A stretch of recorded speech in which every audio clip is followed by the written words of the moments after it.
No, you don't have to yet, Yeti. You can if you want. Now, I'm doing a preseason stuff right now. We're doing Cruiserweight Classic stuff this week. Because we're going to be previewing some possible new faces coming to CWF. And, yeah. Should be interesting. Yeti, welcome on in. And if you guys are looking for a last-minute Christmas gift, you know, and you're an avid reader of fantasy and time traveling, all that kind of stuff, I recommend Time, Swords, and Blood by Hannah Manders, which has so far I've really enjoyed the build and the first couple chapters of this book so far. So I think it's gonna be a really enjoyable book. It's already got a 4 to 5 star review too on Goodreads, so please check that out. Welcome on in. Week 1 will take place sometime during the Christmas break. Are we good for our belt and the champion of choice? I don't know what you mean. I don't remember what you mean. I don't remember what you mean. But yeah, I'm gonna be probably doing week 1 stuff on the 23rd for a certain brand title. I really don't remember what you're talking about. I really don't remember. Oh! Yes. Yes. I do remember that now. Yes. I allowed Jonathan to make his signings first. He didn't pick that person in particular, but don't worry. I mentioned that person's already taken by Raw. So you can get started on that one. Week 1 will be 23rd. So if you guys can get all into me by the weekend, that's great. And I won't hassle you through Christmas at that point. And we'll reconvene pretty much probably the 30th or 31st, I think is the best time. Because I won't bother you. I don't want to bother you guys through Christmas. So if you get it all to me on by the 21st, 22nd, then I'll do everything on the 23rd. We'll do one big week, week 1 on one big stream. But yes, you can get started on that. Speaking of getting started, we are doing the Cruiserweight Classic. Like I said, we have some brand new faces debuting on this show. Some will be available later in the season. Some are in the free agency right now. That's fine. Saturday's fine. That's good. I do have both NXT and ECW ready to go. So if you get yours ready to go, I could start those 3 shows, and then because I've switched 2 of the shows around. I put NXT in the first block and AEW in the second block with SmackDown, because we are not doing for season 4, guys. That was one change. Ring of Honor has closed shop. They just couldn't get the ratings they wanted to. Dev has joined the ranks of AEW for season 4. I will be just the commissioner. We have a brand new show debuting at NXT with a pretty much entirely different roster structure. And he's already given me some matches, and I think his week 1 actually looks very strong. I'm very impressed with his first week on paper. So NXT's coming out swinging in their first week. And it's gonna be interesting to see how that goes. They want to go for it. They want to go for it. They're taking big risks though, because they have a perk that might hamper them. If they get a couple injuries, they are screwed. So they're gonna have to be really, really careful on how that plays out. But I admire his moxie on that one. Let me tell you. One of the people he's giving a spotlight to for the first time is Axiom, who's in this first match against Sammy Guevara for the Cruiserweight Classic. Go ahead, Yeti. I'll answer your question as these gentlemen are heading to the ring to start us off. The preseason. This is not official canon on the regular season stuff, but it is an award that adds to prestige to the superstar that wins. Nick Jackson won the first one a couple of seasons ago. Axiom is rumored to be joining Jonathan's NXT, as he's got him slated for a I think he said smaller guys division, but I think he means like a cruiserweight style division. So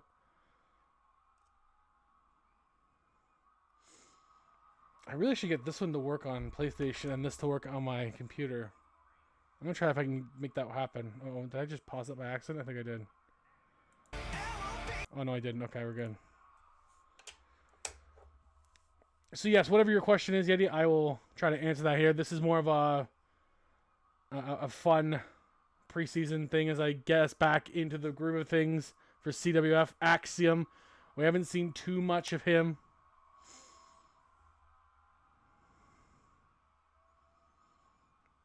Kingdom in a game called Medieval. Oh god, Medieval Dynasty. I do like medieval games. I am a big fantasy guy.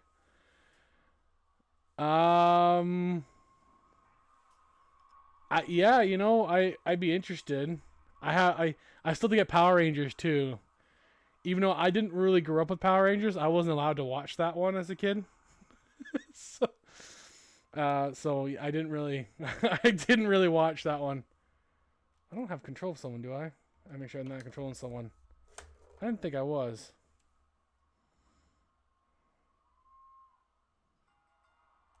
Oh shit, I am. That explains it.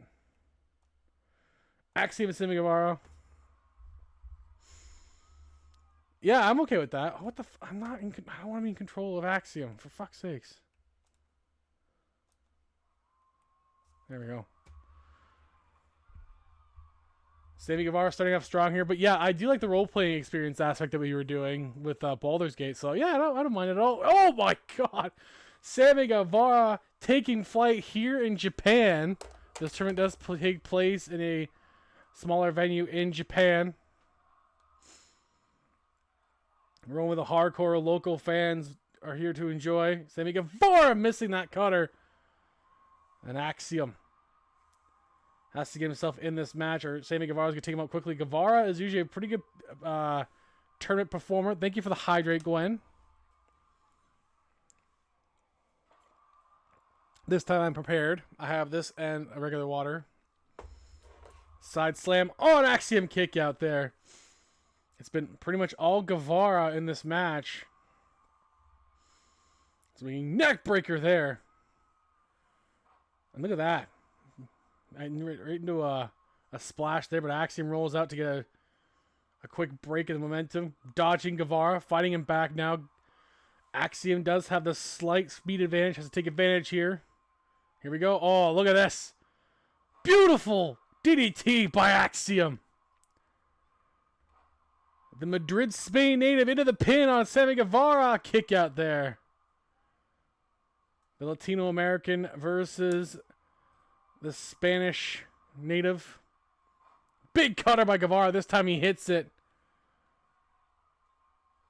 And we start off with the high flyers in the Cruiserweight Classic. Not everyone in this tournament is going to be a high flying Cruiserweight.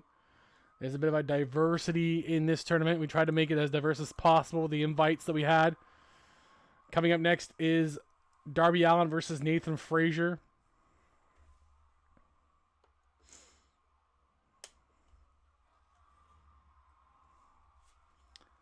Well, I got a call from Keely while we're on this. Hello? What's up? You're bored? Well, I'm on stream right now, but how are you? I'm good. I just spent like 2 hours editing. What are you making? More random videos again? What do you mean more random videos? I edited online. I saw you saw my story, so I don't know what you're talking about. I never saw anything. I can see who views it. You realize that. I did not know that. I did not know you can see who sees your stuff. Well, Yeah. at least you know I'm not lying when I say I'm watching, so there you go. It tells me how many people saw it too, so it says that 8 people saw it. And one of them was me. Okay, well. Oh, So yeah, it looks like there's only a couple movies playing around this holiday season, so I'm not sure what you want to do. well, I'm probably not gonna home until like New Year's. Yeah, okay. So I'm gonna be with my dad from Boxing Day and for his birthday. And I think Which is till when? I don't know. When is his birthday? What day? It's the 22nd. Oh, you're gonna be there. You're gonna be there for a whole month. No. Oh, okay. I was gonna say, don't you have school? No, I'm going there on Boxing Day. Okay. So I'm spending Christmas here, and like Yep. you, Dad, and Papa are coming, right? Yep. And then on Boxing Day, I'm going to my dad. Okay. And then yeah, I'll come on New Year's. Okay. We'll figure it out then. Yeah, I'll come on New Year's Eve. Okay, we'll figure it out then. I think I go back to school on the 6th. I don't know. That would make sense. I think it's a Monday, so. Yeah, so I get off on the 20th, and then I have 2 weeks off. Well, yeah, because they wouldn't send you back on a third or Friday, which is a Friday. They wait till the next week, so it'd be the 6th. Yeah. Okay. Yeah, we can figure it out then.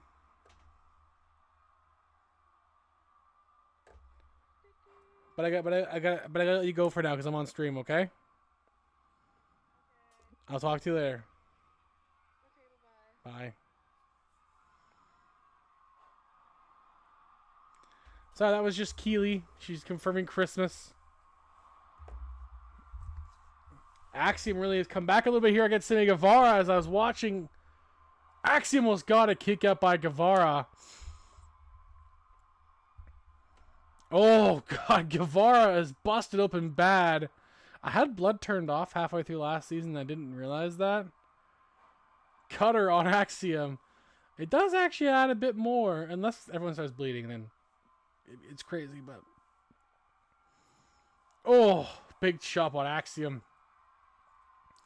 Guevara looking for the exclamation mark. Beautiful. What an absolute, that proto star. Go for another one. Oh, 630. A proto star that is 630. Axiom is dead to rights. Oh, are you kidding me? What is this, an AEW show where he kicks that out too? But Guevara is not losing that confidence.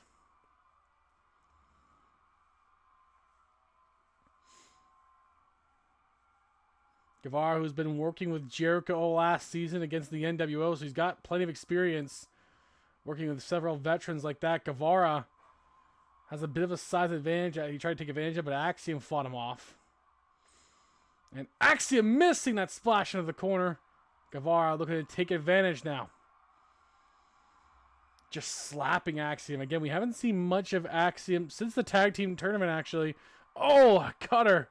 Where he and Nathan Frazier lost in the first round, but now they have an opportunity to face each other in this tournament. But Axiom has to get through Guevara in this tough first matchup for him. Not wrestling much in CWF does give you a disadvantage.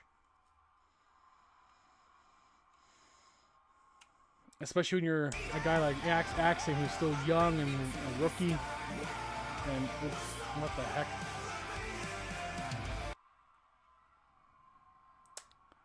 Oh, Yeti's got a whole thing for you to read in a second here.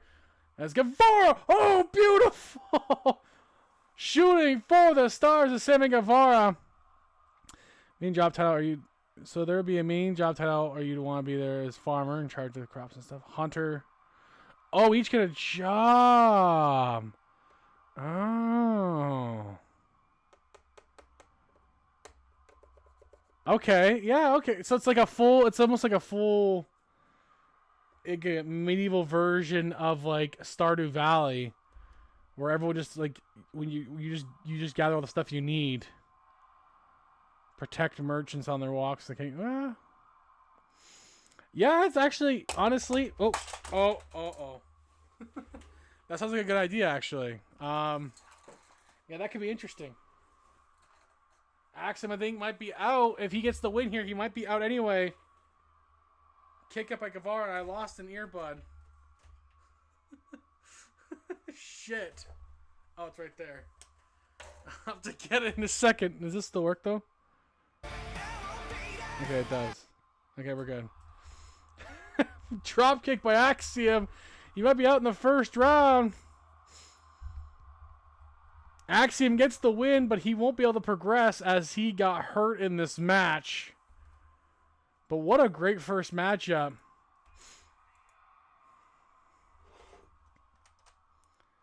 So that'll give either Darby Allin or Nathan Frazier a bye, but Axiom with a big win, showing Jonathan it's worth it to bring him on. Don't worry, Jonathan, I will not carry over that injury for you. It's just for this tournament. It's preseason, so it's not official canon, so I won't do that to you. That wouldn't be very fair. You didn't ask for him to be in this, so I'm not going to do that to you guys. I borrowed as many cruiserweights as I could. That'll feasibly work for this. The winner of this tournament, though, does face MJF for the World Cruiserweight Champion, or not for the World X Championship.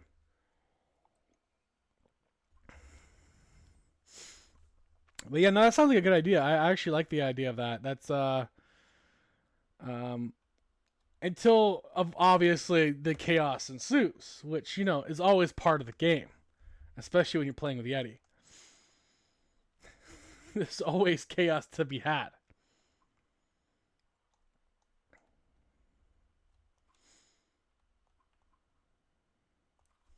So here we go. Nathan Frazier and Darby Allin coming up next. Here we go. No chaos, never. Oh yeah, it's true. You're right. Never. With especially with Yeti involved. Yeti is known to be the least chaotic person ever. So.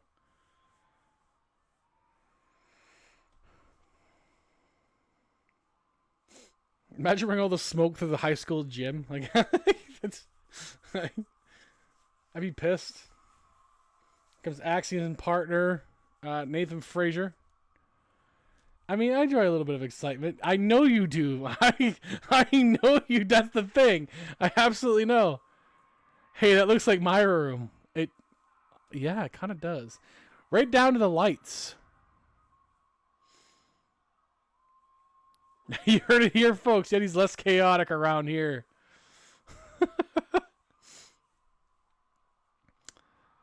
Is he though?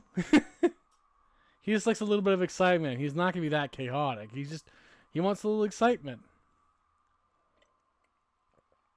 He's not gonna find a way to get us into trouble by accident or anything, or on purpose. Well, accidentally on purpose, I should say. That wouldn't be his style ever.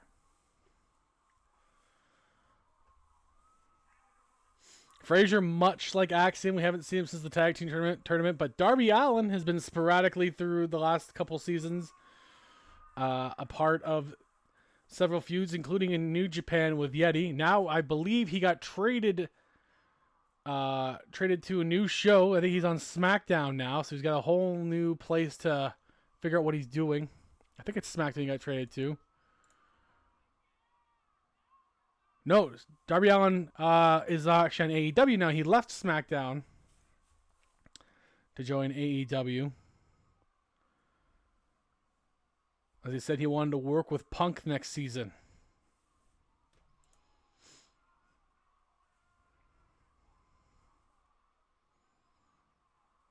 He kind of lost his place on SmackDown for a while, so he needed somewhere to go, and now he's got this tournament. This is the kind of guy that could go deep in this, if not win the whole thing. There's some tough competitors I have thrown in here that you guys have not seen yet. Is there one in the next match? Actually, let's see. Yes, actually, there is a competitor we have not seen before on CWF in the next match, and he's supposed to be a highly touted prospect. What about a guy going deep, Mike?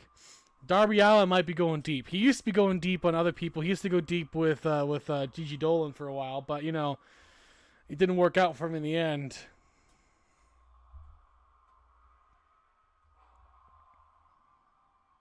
What the hell is it picking up? Is it picking up my earbud doing that? Oh, it's this. I was like, what the hell? Oh, fuck. Hold on, I know what happened. I restart this.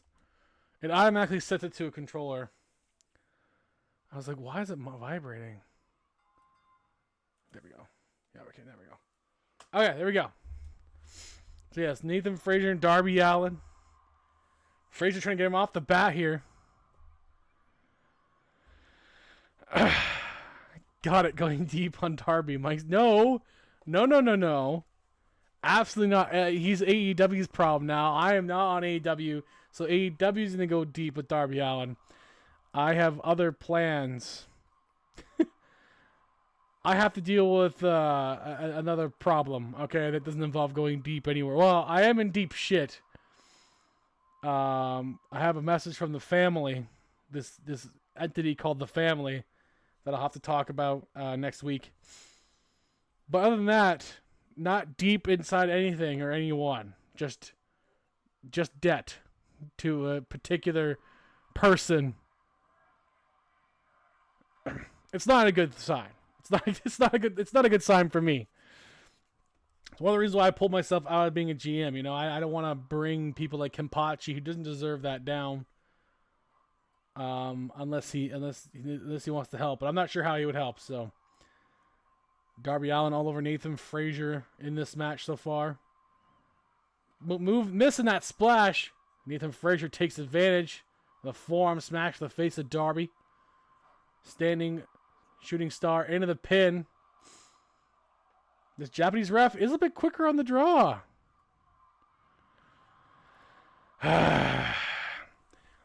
Well, I had a visitor, and I have footage of it that I'll have to tell you guys about it. But I had a visitor from Stax Lorenzo and Baron Corbin on behalf of the father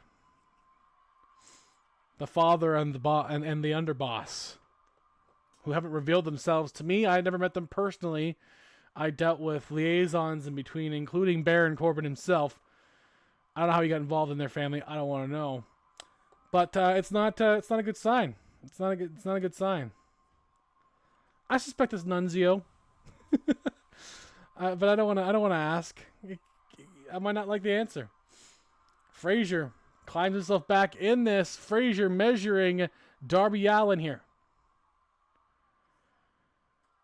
Beautiful missile dropkick. Actually, it's kind of a floating dropkick more than a missile.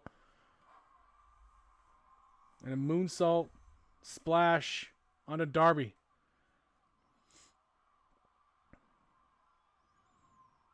This DDT by Nathan Frazier. And now he's measuring Darby in the corner. Forearm splash into the corner on Darby. Now he has him grounded, which is a spot you don't normally see Darby in. Darby countering. Now the clotheslines on Nathan Frazier. On a comeback trail for Darby.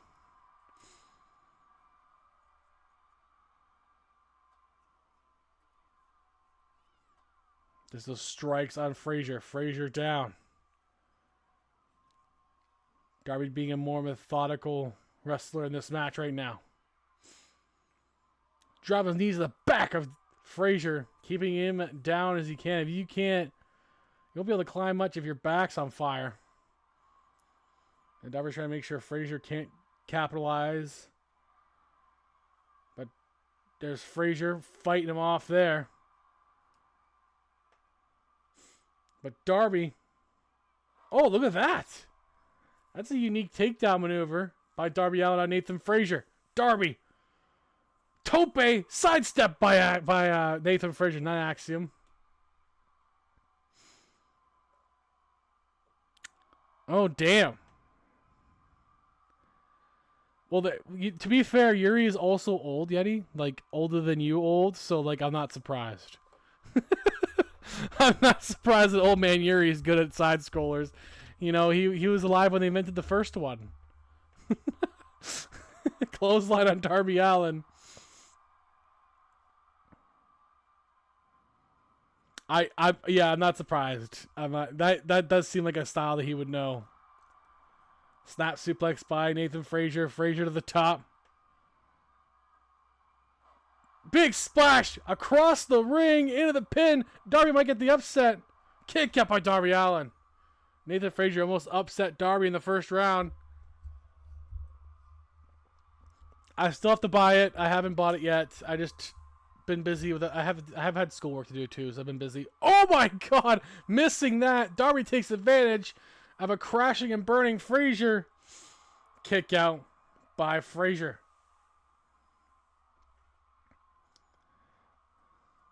You focus? Man, when has that ever been a problem? It's not like you've had all these ideas in the past and halfway through us doing it, you kind of just lose track of what you're doing. Darby looks like he was going for the an elbow. I thought he was going for the coffin drop. It hits the elbow, barely getting Frazier, but it might be enough as he hit the small of his back. Oh, kick out. If he got a little bit more on that maneuver, he would have gotten Nathan Frazier there. The Japanese crowd is into this.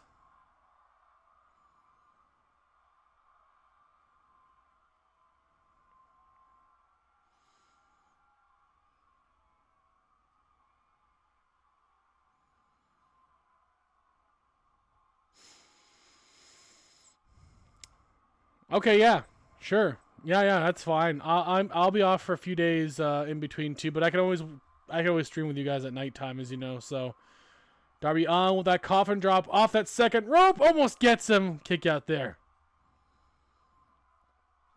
Yeah, of course.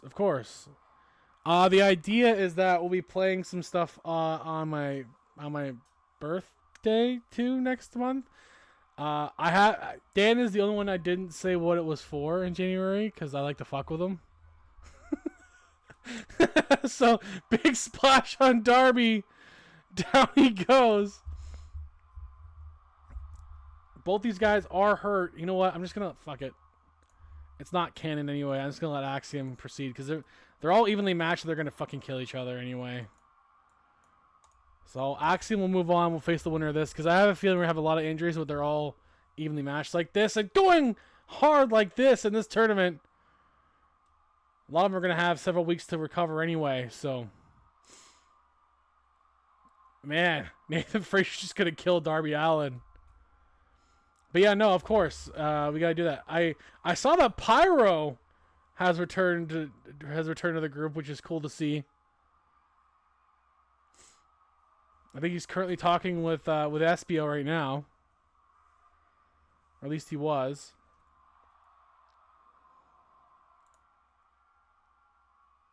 Oh, and E's there too. Perfect.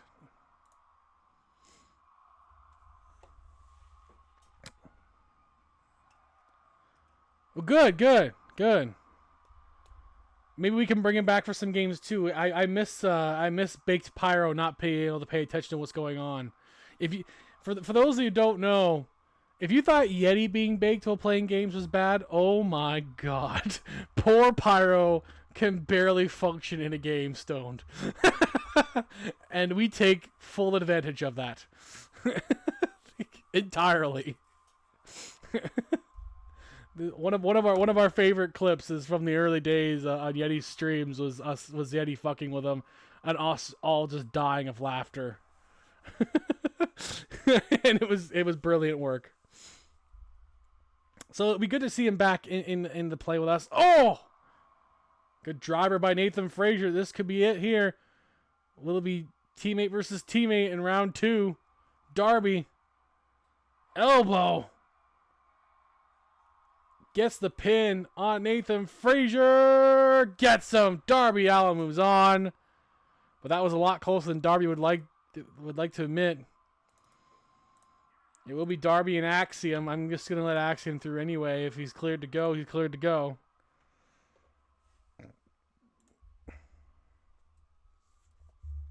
But it's good that he's back.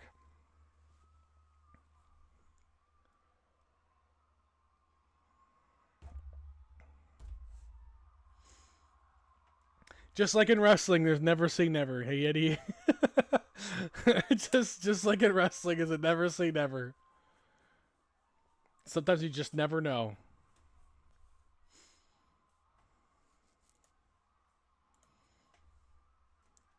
In fact, as wrestling fans, we know that better than anyone. Great matchup between Darby Allin and Nathan Frazier, but now Darby will take on Axiom in round 2. Coming up next is Finn Balor versus a brand new competitor, another top Mexican luchador who's supposed to be the next Rey Mysterio. He's been called that before, and he's being called that here again.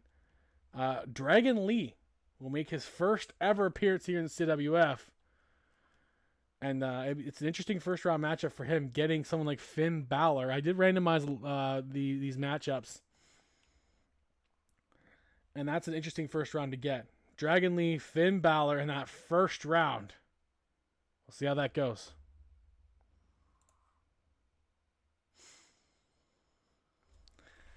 Yeah, I mean, you and I and Zod have discussed it in person, which people in particular won't be back, but like for the most part, Finn Balor is not double tag team champion. By the way, this is just the game has him automatically set to that. I'm not using universe mode for this game. I completely forgot that he was though. Jesus, the most inconsequential tag team champion in a long time. It's a shame, really. At least him and JD McDonough's run, that was like so inconsequential. I'm so glad the War Raiders got that one because goddamn, I watched Saturday Night's Main Event. At least I tried to. It was 90% commercials. Especially if you're not in the U.S. and don't have the ability to watch it anywhere else other than YouTube. You got NBC's commercials and then you get YouTube's commercials right after the NBC commercials. It was brutal to watch that. It was so fucking hard to watch. The stuff in between was good. It's just, it takes so much. It was like an hour of commercials and 40 minutes of wrestling. It was a ridiculous amount. It was like averaging, I think it was a commercial every 2 minutes of action. And then it was like 2 minutes of commercials. It was crazy. But the action was pretty good overall. I was happy for Chelsea Green. I liked her outfit. A little nod to both her husband and herself. Dragon Lee, highly touted from CMLL and AAA and all over Mexico. Has traveled to the United Kingdom and has also traveled to Japan and throughout the rest of North America too. But yes, heck yeah, I was so pumped to see Chelsea Green. We tried to make that happen for us here. It just, RNG did not want to give it to her in our version, so I'm glad in real life they gave it to her because we really tried, but RNG hated her guts. RNG hated Chelsea's guts in our version. I'm excited to see how Dragon Lee plays out in this environment in CWF. You know, again, our first look of him, he will be available at some point, maybe very soon, in CWF because we are bringing back the packs too. I mean, our version of Chelsea Green is still really funny. And what you guys, if we get to a season 5, what you guys have planned for that is gonna be even more. I'm gonna feel so bad for her, but at the same time, it's gonna be a lot of fun. So,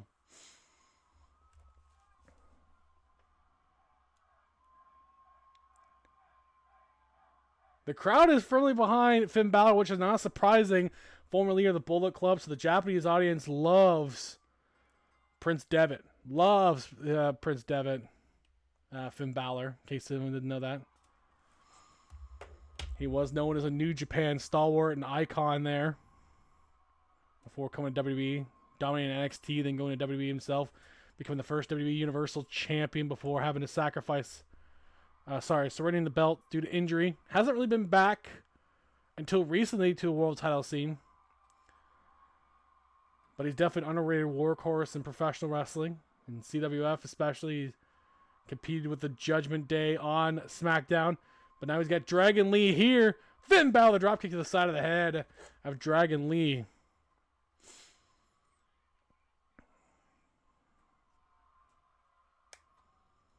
The Crybabies locker room. It's gonna be great. It's gonna be the best. Oh man.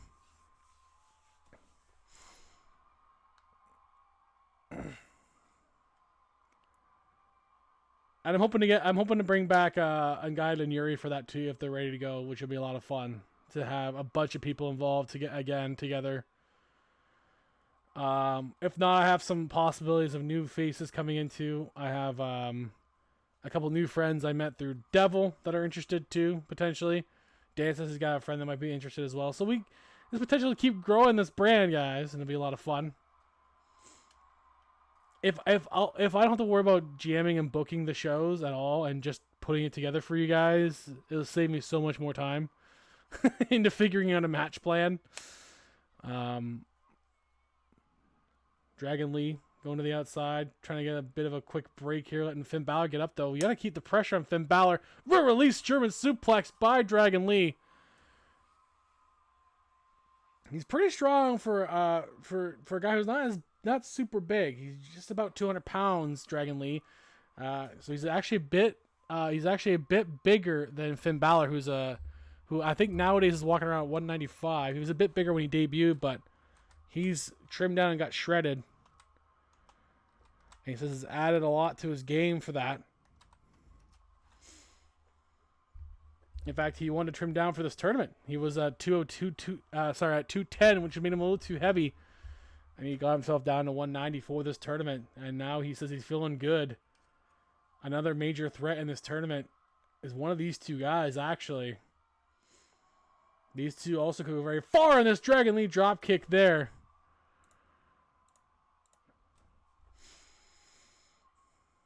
As after this, we have Hook and Ricky Starks. Ricky Starks, the North American champion and AEW Tag Team Champion. Taking on Hook, former World Tag Team Champion.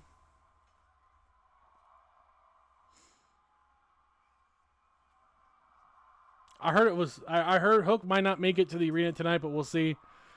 There's a rumor that he might not make it, but he was saved by NXT to bring him on their brand. They won a couple young bodies there, so makes sense. Makes sense.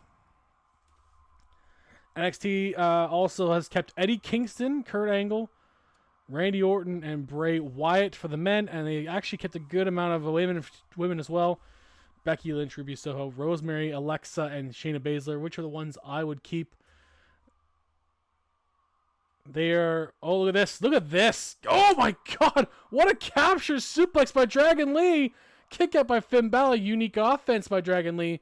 We don't see those kind of moves often, and that's what he brings to the table here. A new style of Lucha Libre. Not too dissimilar to an old school version of Pentagon. But 18-16 by Finn Balor. Into the pin on Dragon Lee. Almost had him kick out there. But yes, he also has signed... I thought he signed Axiom. I guess he didn't. He's on his list for later, though. Double stomp. The coup de grace by Finn Balor. Thank you for coming. And Finn Balor moves on, knocking off Dragon Lee.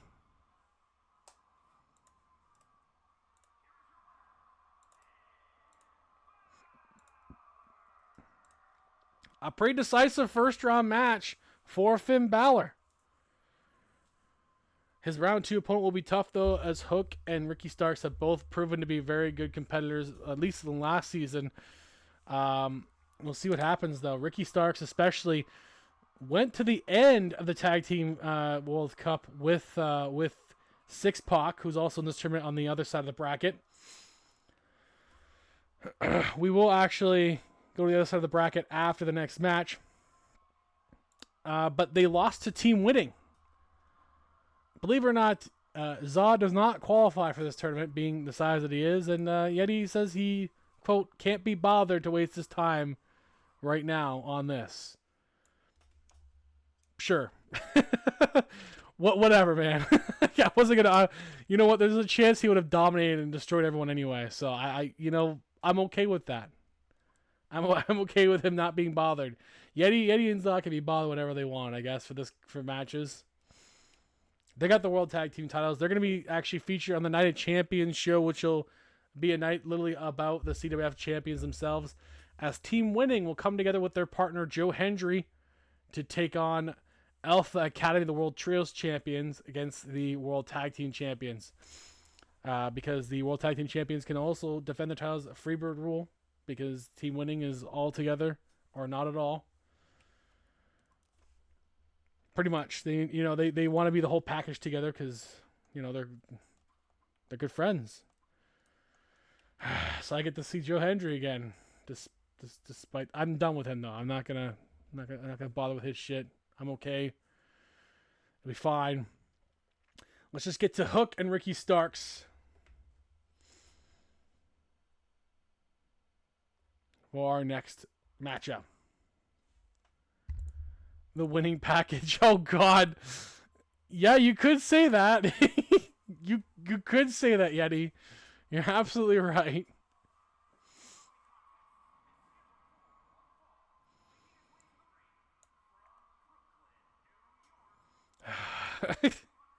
God damn it. The winning package versus Alpha Academy. Yeti says he can't wait to fight Otis because he wants to get some pointers on how to get the perfect Otis bod. Joe Hendry says he wants to talk to Akira Tozawa on how he's able to get Maxine Dupree's number. And Zod just grunted. Zod just grunted at them. So that's how that conversation went between those 6 guys.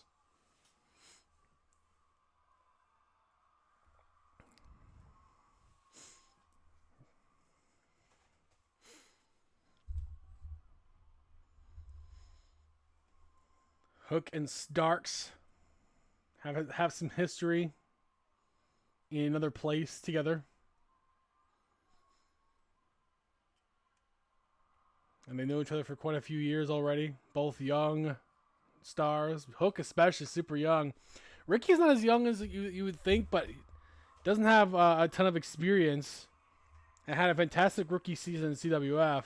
Much in the same way as Hook. But Hook was a World Tag Team Champion in his first season. But Ricky Starks getting the North American Championship and the AEW Tag Team titles. Very good first season for himself. Aligning with NWO has actually been a very good thing for Ricky Starks' career. Let's see how it plays out in the next season, though. As Ken says, we have a new plan to take out the NWO. I wish them luck on that. I tried, and I haven't had a lot of successes in terms of the in-ring action. So hopefully Ken and Dev can come up with a new plan to beat the NWO. Ken made this mess with the NWO. He can fix it. Especially Ricky Starks being the double champion that he is.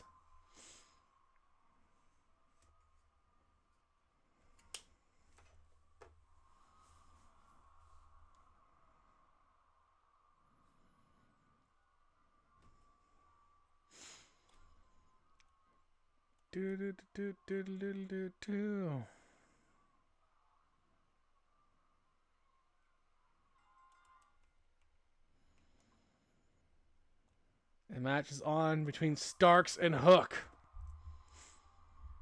This should be another really close fight.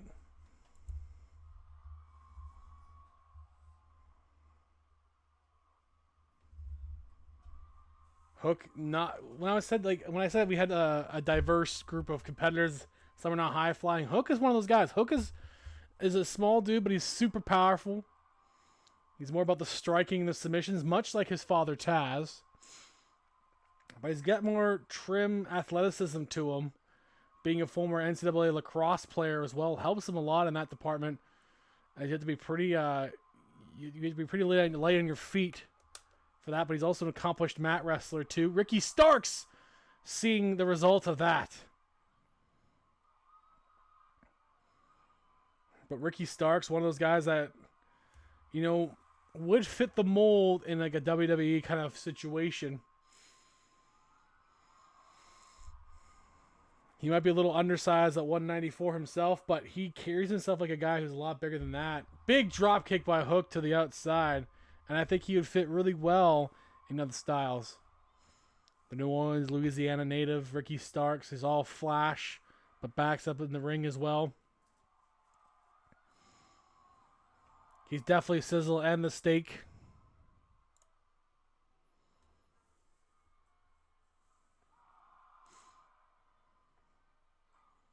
The New Japan refs are on the ball tonight, at least so far in the early going in this tournament. Oh, good suplex, catching him into the pin. Kick out by Starks at 1. Or Hook maybe couldn't hold him long enough for that.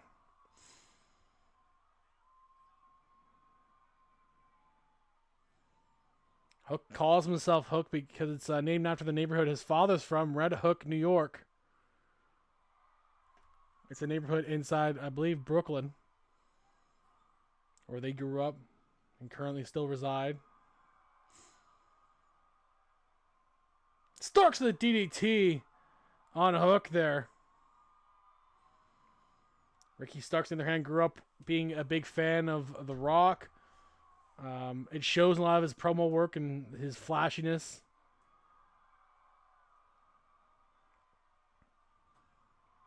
Step up drop kick there. Hook counters. but couldn't quite take advantage of it. He's also been known to be a big Randy Orton and CM Punk fan as well. And again, based on Mike's skills, I'm not surprised. Ricky Starks is one of those guys that would like those kind of stars. A double underhook into a suplex. And again, Hook growing up as Taz's son, kick out at one. Starks wisely rolling out. Learned a whole different style. Grew up in the ECW kind of environment as a kid. So completely different lifestyles and different influences entirely for both these gentlemen. Hook didn't grow up with the flashier guys around him. Mostly booze and cigarette smoke. Look at that. A little cockiness from Starks. But Hook not perturbed by it. Does not care for that kind of thing.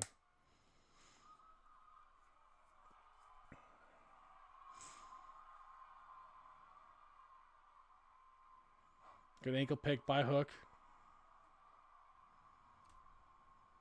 Hook trying to calculate a move here, but sneaky pin by Starks.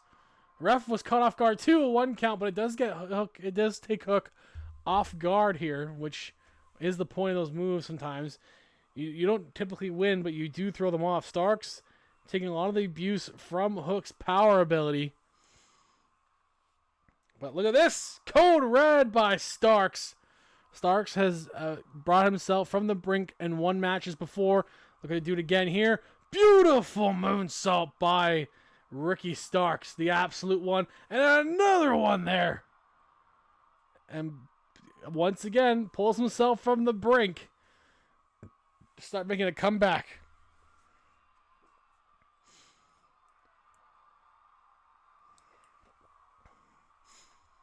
The next matchup will be on the other side of the bracket. We'll have Wes Lee taking on someone we haven't seen. We have seen him in CWF before, but it's been since season 1 since we've seen him. The Bastard Pac is back as he takes on Wes Lee in our next matchup after this one. Spears him into the corner. Starks in trouble there. What a suplex by Hook. Winning this match will face Finn Balor in round 2. Starks catches him with a backbreaker there. Starks to the top. Big splash on Hook into the pin. Oh, kick out. These first round matchups, I try to make sure they're all a bit more even. Look at what Starks got planned here. Look at this Salida del Sol by Starks. Ironic because that character is not in the game. Into the pin. Starks moves on. Not surprised. He's a major threat in these tournaments. And he takes on Finn Balor in round 2.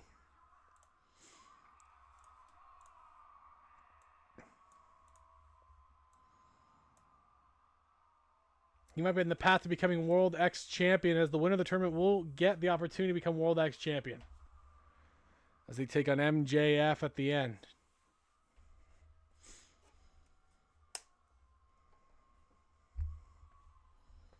I don't know the date on that yet, but it will be the first defense MJF will make. Probably week 1 on SmackDown. I'll have to clear it with Dan first, though. But coming up next, Wes Lee, who was in AEW. He was cut, but he's looking to get himself back on the right track after a rough go on AEW. Just couldn't really get himself out of the gate. He got squashed by Hogan, which did not help his career trajectory at all. Surprise, surprise. Hulk Hogan ruining a career. Never heard of that before. Glorious. No, I won't give in. I won't give in till I'm victorious. And I will defend. I will defend. Oh my God. No, fuck off. Wes Lee takes on the Bastard Pac. This is going to be a tough first round matchup for him, as he takes on a legitimate future threat and a guy like Pac.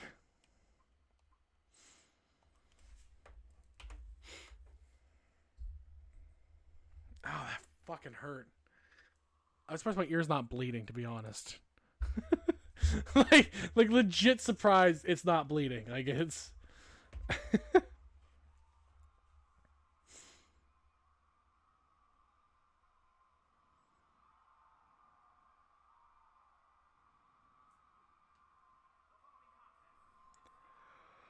Doodle doodle doo.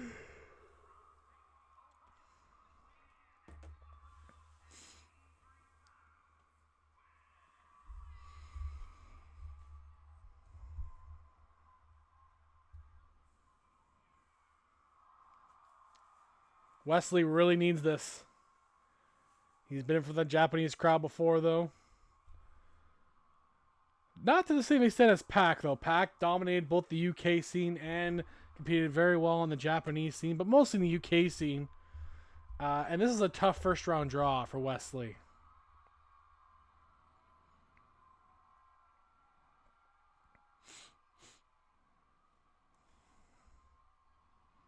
But he also is a former TNA competitor, being a X Division champion there. So he does have some pedigree, at least here in North America. He's got to pull every trick out of the books to beat the bastard. Oh God, that hair! This is woo! That looks not good.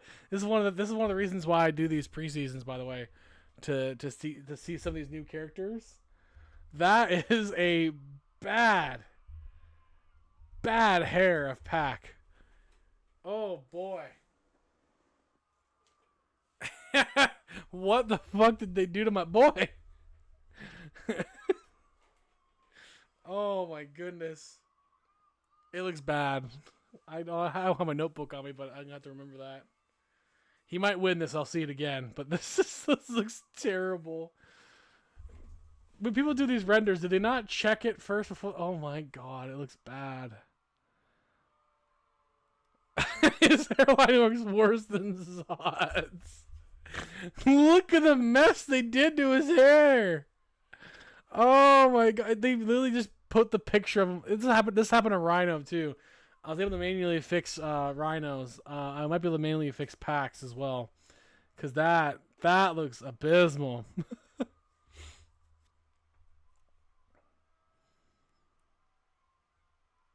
Good God, poor Zod. Catchy strays from Yeti, by the way. Oh, for fuck's sakes. There. Okay. Oh! Wesley trying to catch him right away. The corkscrew from the top. And an armbar there. I'm trying to mix up the ground game with the high flying game, which is more of a Pac style. Pac as a British strong style wrestler that can also fly. He's a former Cruiserweight champion too, and also did really well in the last Cruiserweight Classic. Was a semi-finalist against, I think he lost to Nick Jackson, actually. A powerbomb to the outside. Yeah, this is like a code red. That's hardwood flooring. It's definitely harder than normal. Oh! Better than concrete. But still hurts. Pac just continuing to destroy Wesley. And I won't be surprised if this ends quickly, as Pac is one of the favorites in this match, in this tournament. But there's going to be a lot of really good competitors in this. I also announced before, too, guys, when we do PLEs, starting with the Night of Champions show. So when I post that, I'll let you guys know. I'll let you guys know again. I had to make a whole new channel, Yeti, and now I have access again. So no, I did not. I just was like, fuck it, deleted it, and made a new one. Because it was just easier to try to... I couldn't figure out what happened to it. So I just deleted it and made a new one. Which means I lose my pins, but it's okay. I remember what some of the pins were, so it's okay. One of them was... there's going to be a way for you guys to participate a little bit more. We're going to try to get back to the voting system. And here's how it's going to work with that is the person with the most winning selections at PLEs. There'll be PLE shows. So starting at Night of Champions, Chamber, Rumble, so on, so on. the person with the most winning picks at the end of the season, no matter who you are, you could be a GM of the show. In March, you will get a free copy of WWE 2K25 as a token for your participation. So the more you're in, and if you come to those PLE days and vote, and I will mark it all down by hand myself. This person got this win here. You get the most predictions correct, you get W2K25 when that comes out. I believe March 31st is the planned date. Wesley starting to roll against Pac here. And yes, GMs can participate too, because some of our GMs don't really buy the game, can't really afford it every year. So it's going to be available to them as well, because, you know, it's only fair. And they're the ones that are going to be here watching the most. Now, just because you hear the most doesn't mean your picks are going to be correct, because you never fucking know. We didn't expect Xia Li to go deep in the tournament last time, so well, you never really know. You could make a lot of more bad picks than you think. Oh my god! Wow! What a flipping DDT by Wesley! Kick up by the bastard! Where was this tenaciousness? Where was this on AEW? Wesley needed more of this. He needed this kind of opportunity to really show. Oh my god! Another big DDT on the apron, which is the hardest part of the ring.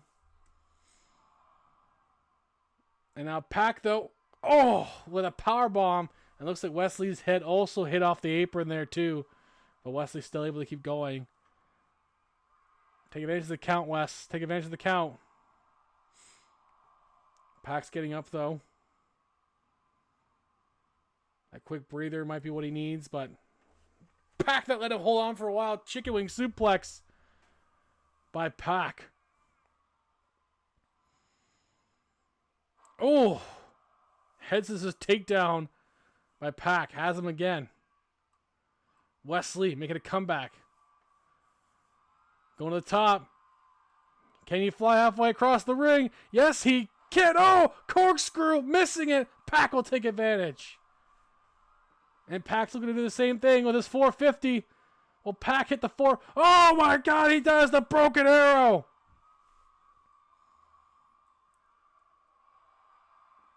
Oh wow, he kicked out of the broken arrow, which is not a typical kick-outable move. Sling blade by Wesley, and then the drop kick to the side of the head of Pac. Excellent first round so far. Missing that. Oh, Pac fighting him off. Looking to do it again. Gave him a kick to the chest. Looking to do the broken arrow again. And a second broken arrow. 1, 2. Thank you for coming. Pac moves on. The crowd wants it one more time. You cruel bastards. The bastard Pac moves on to the next round. And he's going to be available very soon himself. With hopefully better hair. At this point, just make him bald. Honestly, he's just better off bald. Coming up next is another CWF debut, another preview of someone who might be coming up very, very soon, who will be coming up very, very soon this season, making their CWF debut. Alex Shelley. Alex Shelley will take on Carmelo Hayes in this next matchup. Another guy who's competed around the world, TNA and New Japan specifically, and now he's here in CWF.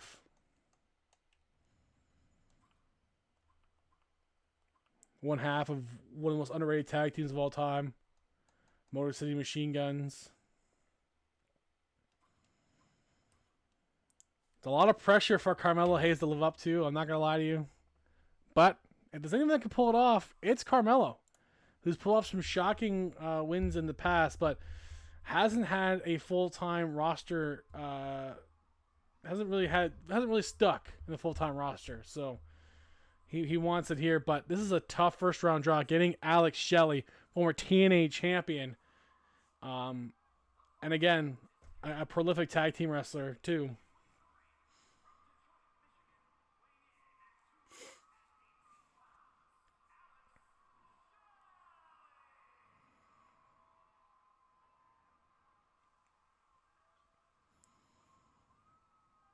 We want to have the Motor City Machine Guns. That means Chris Sabin is here, guys. He'll be on later on.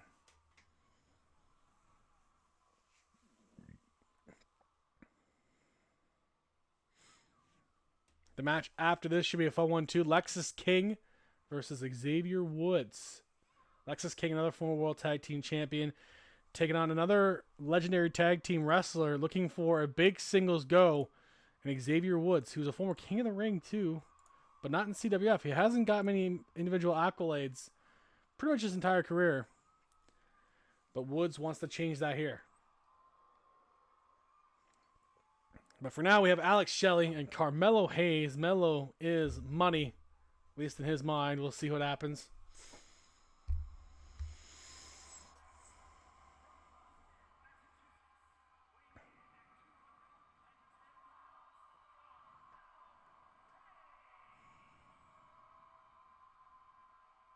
To win this match, we'll move on to face Pac. So you get a really, really difficult second round challenge. But considering there's a lot of really good talent in this tournament, I don't think it's going to be an easy path here. I really don't believe there's going to be an easy path. So we'll see.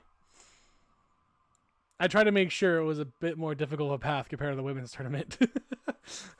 For the Divine Championship, which did end up being Thunder Rosa at the end, winning that one in a great match up there. We also do have a women's trios tournament to crown the very first women's trios champions. Obviously, the Final Cut have made mention that they want to continue to stack gold. We'll see what happens.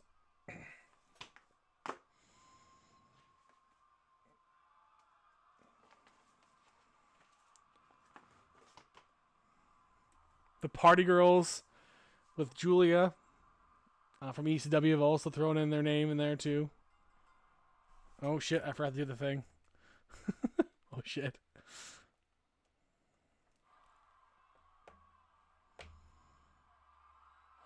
Hayes might end this quickly. Submission on Shelley, but Shelley rolls out of it.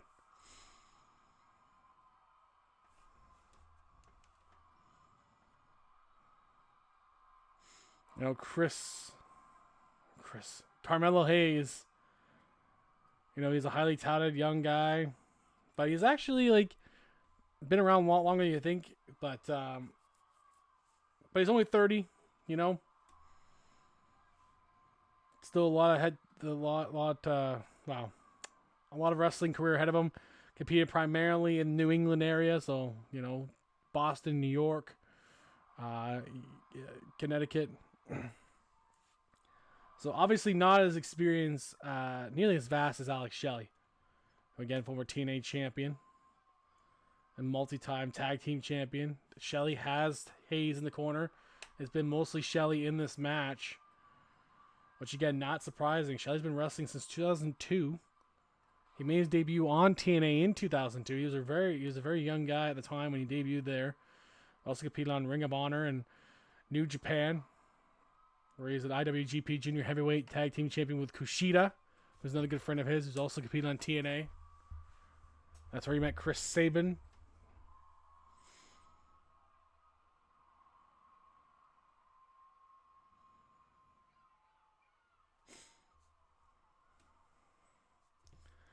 Shelley also during the pandemic, you know, became a physical trainer, physical therapist,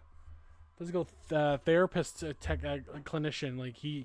Like when his wrestling career is done, he's gonna be going into physical therapy. So he's gonna be a backstage guy still, probably doing a lot of physical therapy for wrestlers, which would be really interesting to see how that goes for him. I think he'll do well with that. Oh, Hayes missing that splash. He's also dabbled in music, believe it or not, with Petey Williams and Chris Sabin. Petey Williams, another TNA stalwart, another underrated guy, Canadian. I believe he's from Peterborough, actually. Is he from Peterborough? Windsor. Ah, okay. Windsor.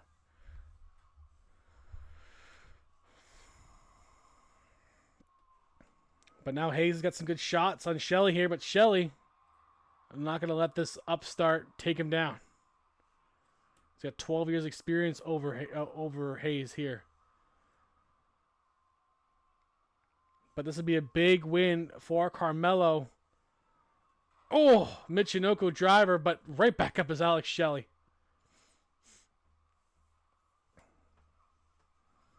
But Hayes wisely just fighting out of it, trying to get away as much distance as he can from Alex Shelley.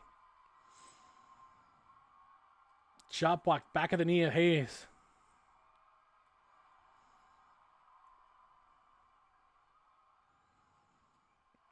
Good gut punch there by Shelley.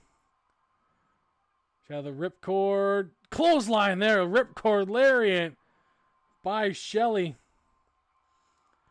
And now he's rolling again against Hayes.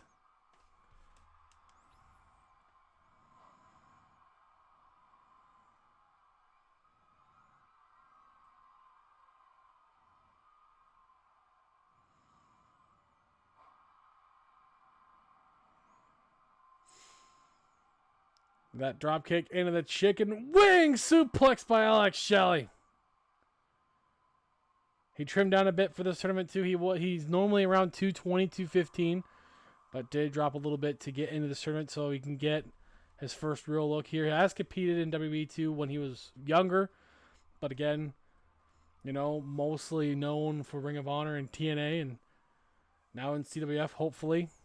Carmelo Hayes still trying to make a mark too. Still pretty much a rookie. You know, had an okay rookie season, but not the greatest. Into the pin. This could be a big win for him. Kick out by Shelley, though. But it's not enough.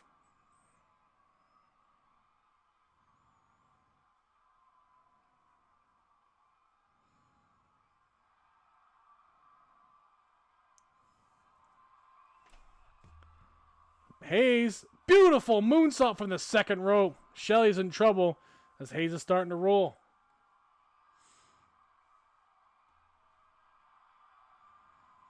Now for the Boston Crab on the Michiganer. That's almost a sin. He picks him up. Oh, a pile driver. Look at that. Oh, the knee strike. Not pile driver, that power bomb into a knee. But a forearm shiver by Carmelo Hayes as the receipt, and then a drop kick there.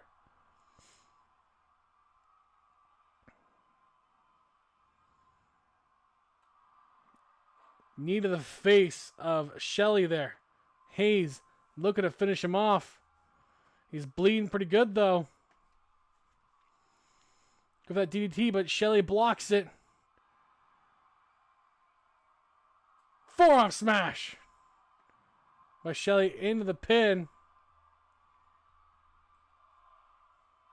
And a kick out there.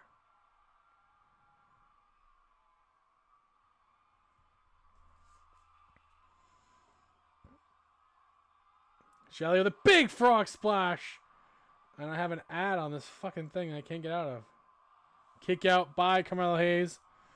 I have information on this, and there's a fucking ad in the way. I literally can't get out of it. Jesus Christ. Shelley again. Go the Warriors' way, missing it. And Hayes will take advantage.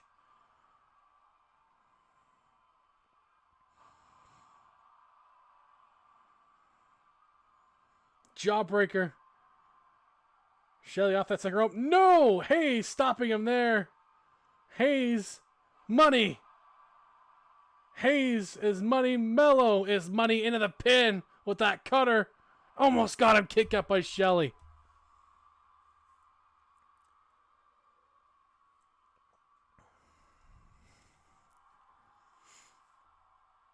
Hayes.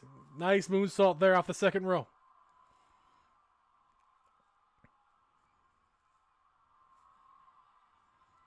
To the top, Hayes measuring Shelley. Crossbody caught by Shelley. Big scoop slam there by Shelley. Hayes not looking good. Was going for probably a shell shock, but couldn't get it.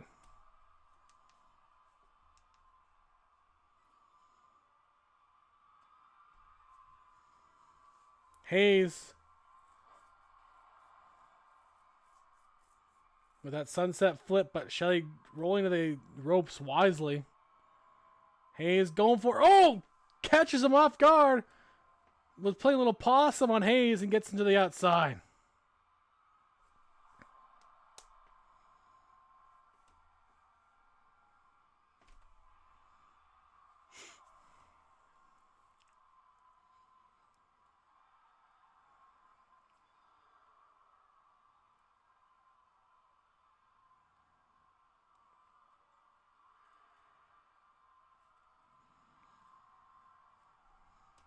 Man, Hayes has him he's wearing him out on the outside. That's smart. Just keep the veteran outside, wear him out to the point where he can't get back in the ring.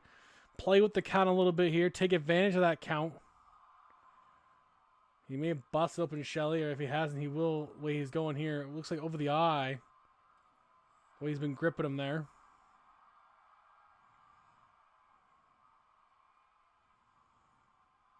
Shelley to the top, though. But Hayes is too far away. Smart move by Hayes. Float over into the DDT. Blocked again by Shelley. Oh, that side shuffle kick. Almost like a Harlem kick. Into the pin. Gets him with it. Alex Shelley moves on. What a tough first matchup for Alex Shelley in his CWF debut.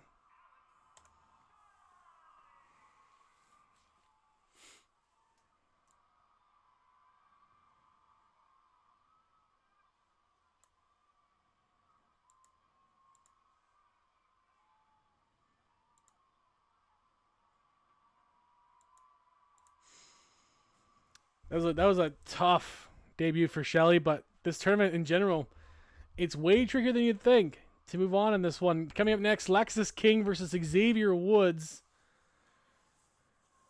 In an opportunity for Woods to really emerge as a singles competitor, but Lexus King, man, you can't keep that guy down.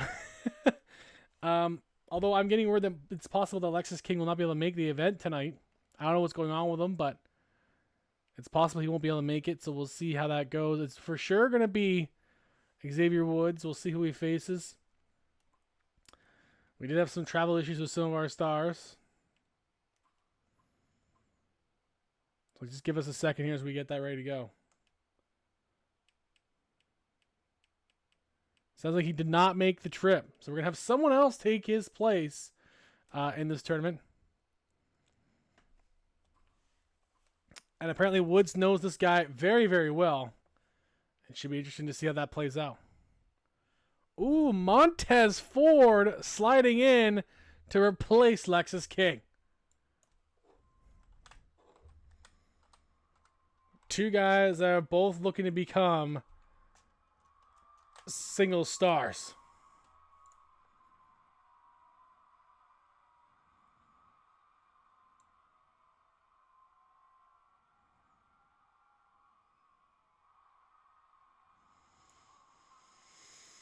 Here we go. You know, Woodsy, the New Day, or maybe now they're called the Bad Day. I don't know. They should call themselves the Bad Day now. I'm just saying. Now that they're heel, they should be the Bad Day.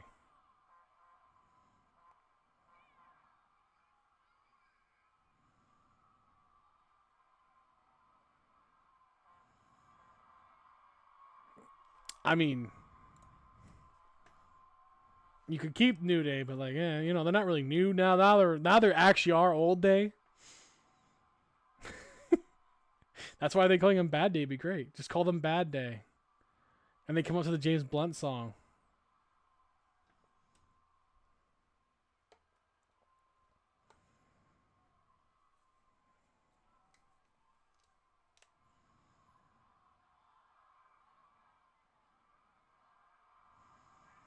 Yes, Montez replacing Lexus King as Lexus King is not able to make Japan.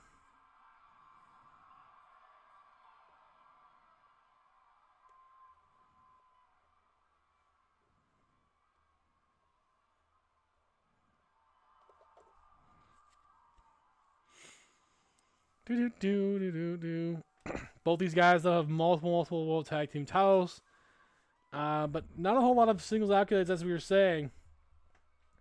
So winning the Cruiserweight Classic could be a good way for them to get into a singles push. I could put them over the top. Ooh, March. Oh, Queen of the Ring movie's coming out. I forgot Mickey James was in that movie.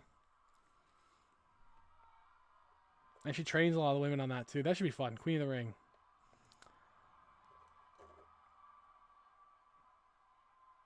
I see they finally announced CM Punk versus Seth Rollins on the January 6th Raw, which I can't wait because I'm getting ready to switch over to Netflix already. So, should be good. I'm excited for it.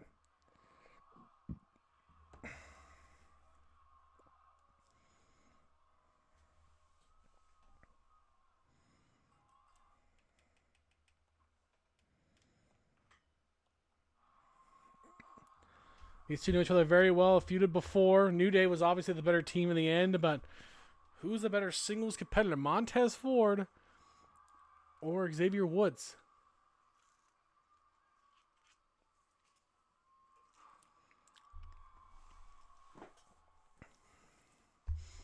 Montez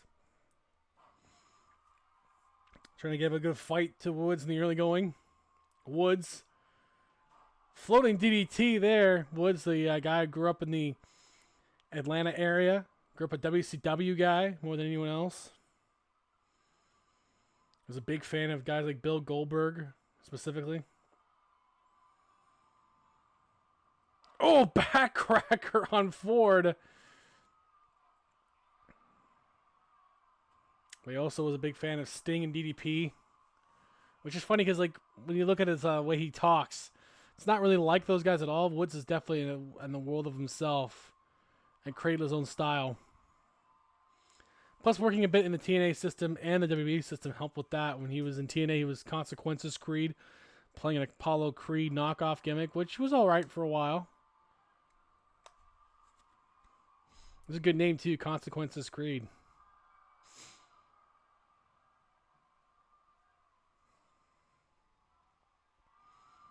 Ford married to an accomplished women's wrestler in Bianca Belair. Big hurricane run from the top there by Ford. Now Ford wants to make carve his own path of success, much like Bianca Belair, who's done pretty much everything women's wrestling already to this point, and Montez wants to do much of the same. So both these guys have a lot to work for in this tournament. And their round 2 isn't gonna be any easier too. It's gonna be a tough one for them. So they're gonna have either Tyler Bate or Zack Sabre Jr. in round 2. I wouldn't want to face Zack Sabre Jr. He's one of the ones that actually did pretty well in the last Cruiserweight Classic. Tyler Bate not so much, but Tyler Bate, again, another guy hungry to get more singles accolades. Who really needs it. That's the match that's coming up after this, too.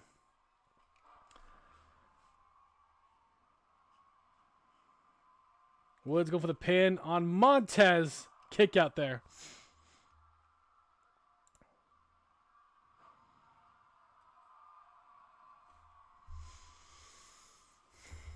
Montez and Woods evenly matched in this.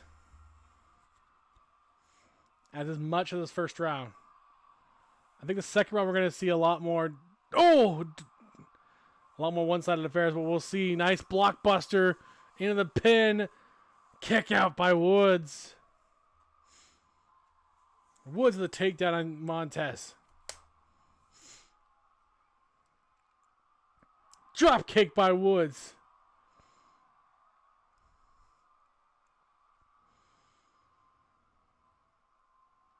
Oh, it was going for that basement Hurricane Rana, but couldn't get it. Montez sidesteps it, but Woods rolls out.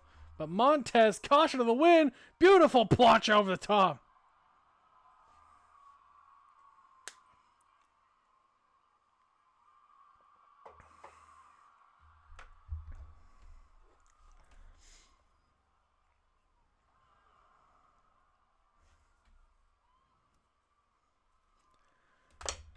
Woods and Montez. Just trying to find a way trying to find out who's gonna get the win here. A Trumbeak in the chat, cool.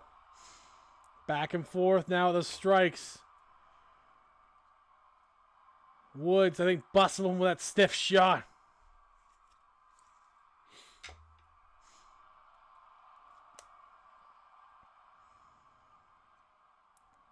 Woods that forearm. Almost got him, kick out by Montez.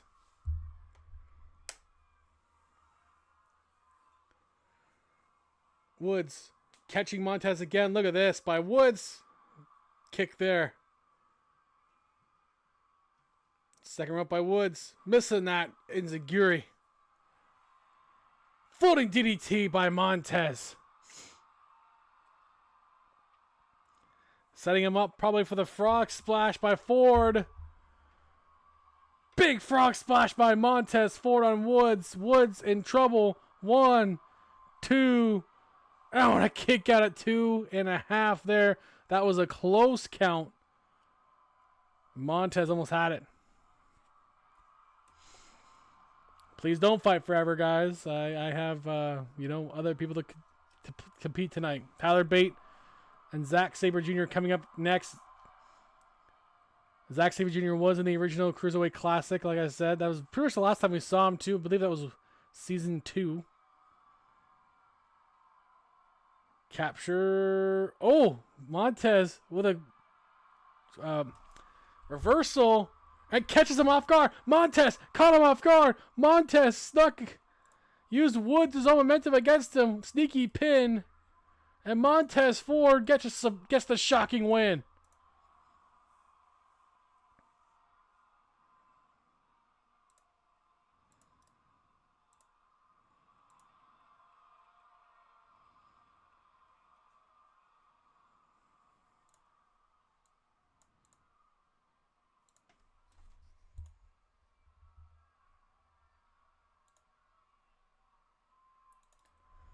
Montez Ford getting the stunning win, countering Woods' move into a roll-up maneuver on him. That was a good play by Montez Ford, catching him off guard.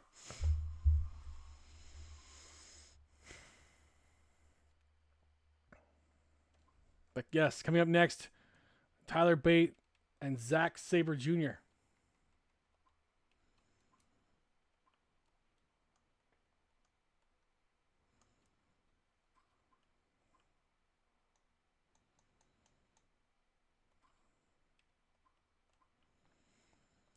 And what is going to be a British strong style matchup here. This is going to be two stiff shotting guys in this match. And they know each other very well, competing all over the British wrestling scene. NXT UK as well. Competing all over Europe in that division.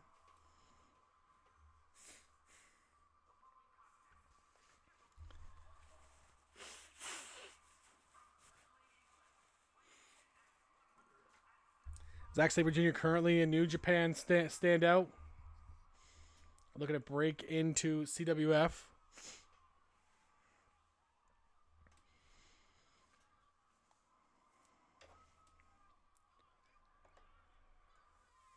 Tough draw for Tyler Bate first round. Then we'll go back to the other side of the bracket to finish up that side for round 1. With Tommaso Ciampa versus Rave Phoenix. We have Pete Dunne versus Trick Williams. Ricochet versus Santos Escobar. And Rey Mysterio versus Ilya Dragunov. Because you can't have a Cruiserweight Classic without Rey Mysterio, I don't think, man. One of the greatest Cruiserweights of all time. If not the greatest Cruiserweight wrestler of all time. And on the other side we have Hurricane versus a returning Orange Cassidy. Dirty Dom Mysterio will take on Buddy Matthews, a returning Buddy Matthews. Chad Gable versus Jungle Boy Jack Perry. Not really Jungle Boy anymore, but Chad Gable versus Jack Perry. And Johnny Gargano versus the other half of the Motor City Machine Guns, Chris Sabin. Like I said, some pretty solid names in here.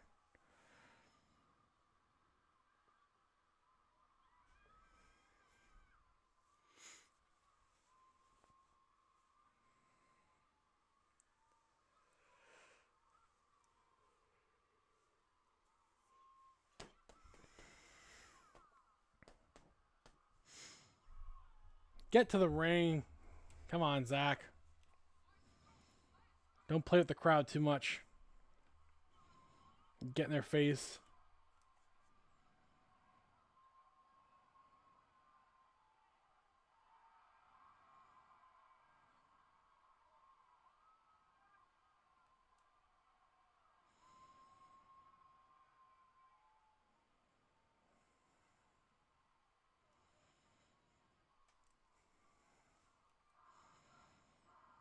The crowd likes Tyler Bate over Zack Sabre Jr. I mean, the guy looks like he's basically naked. Like he's wearing underwear. Just how Tyler Bate wears that stuff is really weird. Oh! Zack Sabre Jr. with that uppercut right away on Tyler Bate.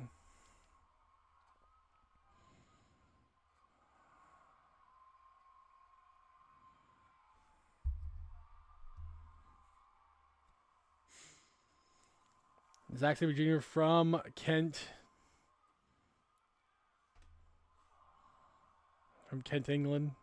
Part of the team of the Mighty Don't Kneel, TMDK. New Japan World Television Champion. He's also now the World Heavyweight Champion there, but again, looking to break out here in CWF. The second bite of the apple here for him. Tyler Bate, though. Oh, Tyler Bate's getting obliterated right now, but Tyler Bate has had some stints here with Mustache Mountain. But Bate, you know, this is a tough first draw for him. Even though he knows Zack Sabre Jr., he hasn't really been able to beat him.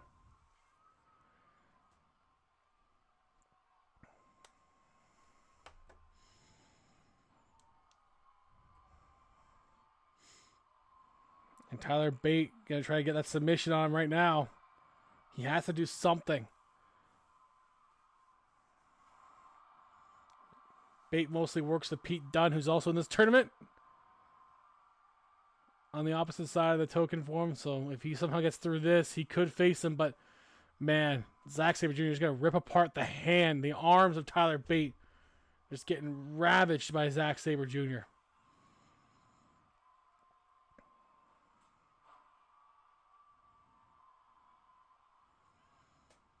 And the pin kick out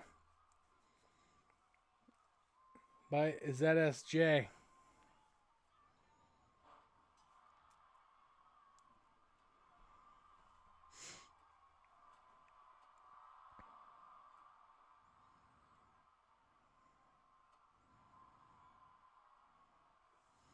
Tyler Bate is also, dating a future superstar that's coming up soon. Hopefully. You'll see.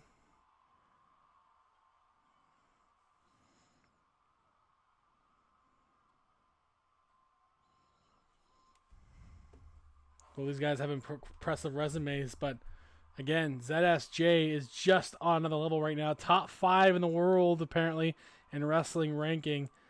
And it's not surprising considering he's the top guy in New Japan, which is a competitive company. We had their brand brief. We had Strong for a while, and that was really good for us. Dropkick by Bate, and another one there. Go for the trio. Gets the crossbody instead there. And Tyler Bate puts himself back in this match against Zack Sabre Jr. But Zack, oh boy. Oh my. Oh, mid-Chinooku driver. A twisting one. But Tyler Bate right back up with a snap dragon suplex. And he's going to try to take Zack's arms out of this match. And another snapdragon. Bate to the top. Dropping the knee to the face of Zack Sabre Jr. into the pin. Could catch him here. But not quite. Kick out there.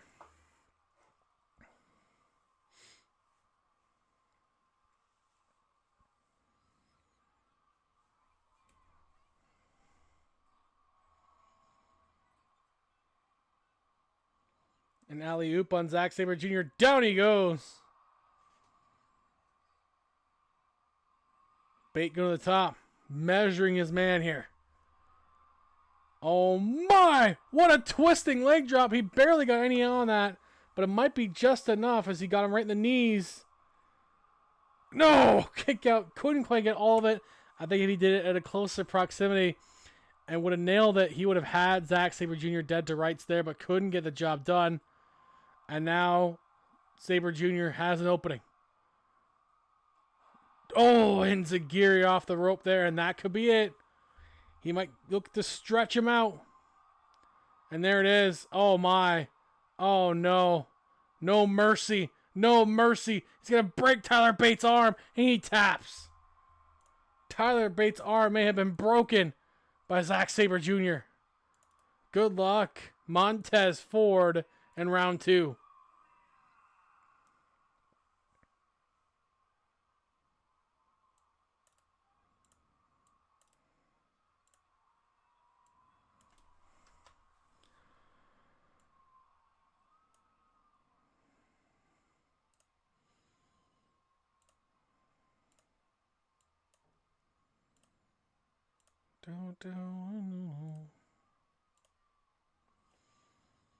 That's, man, Montez Ford's going to have a long, long path ahead of him there. We'll see how that goes. My. Coming up next, though, will be Tommaso Ciampa versus Rey Fenix.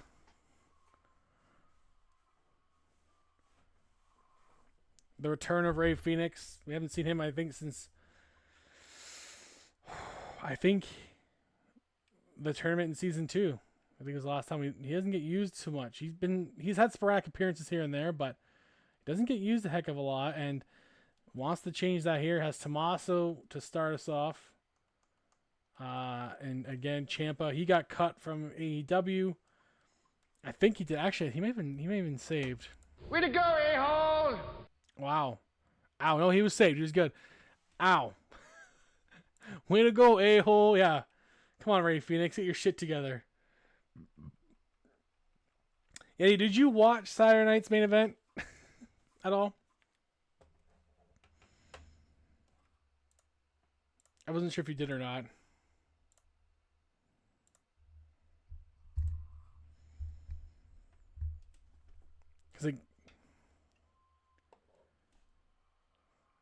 Or did you watch Raw? Actually, you know what? Did you watch Raw this week? Because I have not, but I've seen some stuff of it. I just haven't had time to really watch it. I'm sure I will. I probably won't at some point. I was going to say I'm sure I will, but I probably won't have time to watch Raw until the Netflix debut now.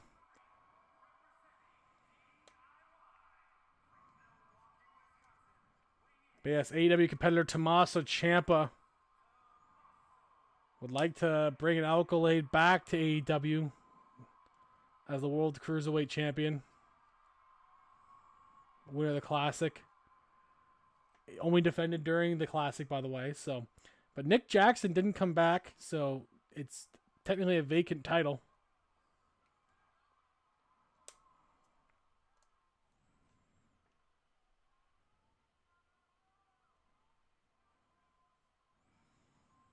But much like the Saudi belt, it's only seen on this show.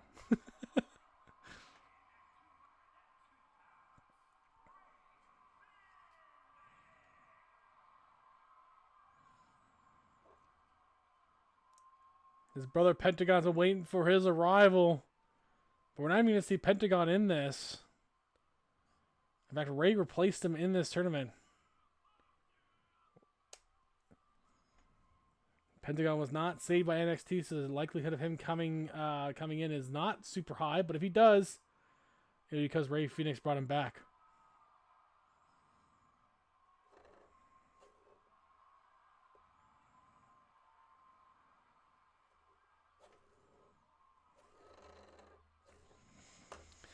I saw Raw, and I saw a certain Zero with a line through it. And a lot of casuals that only watch WWE, or hardcores that only watch WWE, had no idea what that meant, but I know exactly who that is, and I bet you do too, Yeti. I bet you do too. The Zero with a line through it, I 100% know who that is. Seattle, Miedo. Has to be. It has to be Pentagon Jr.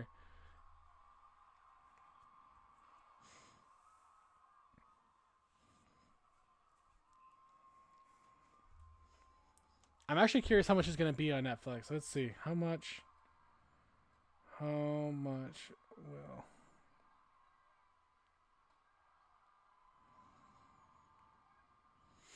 Yeah, I'm wondering if it's additional cost. I'm curious. It might end up being.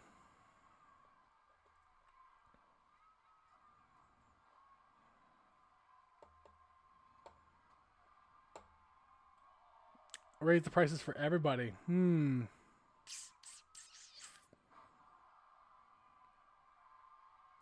It won't be a separate subscription though, which is good because I don't want that. I rather like because there's some stuff on Netflix I wanted to watch, but I'm like, I have so many other services. But now with wrestling moving over there, and I have less and less need for Sportsnet, I'm okay with it because it actually saves me a lot more money that way. So, especially when the hockey season's over, a lot less money wasted at that point for me. Considering it's $40 a month, which is crazy. So I'm okay with the Netflix deal. Ray Phoenix just flying around Tommaso Ciampa. Ciampa trying to hold his own with the strikes that he's done so far, but Ray Phoenix just trying to keep up pace with him.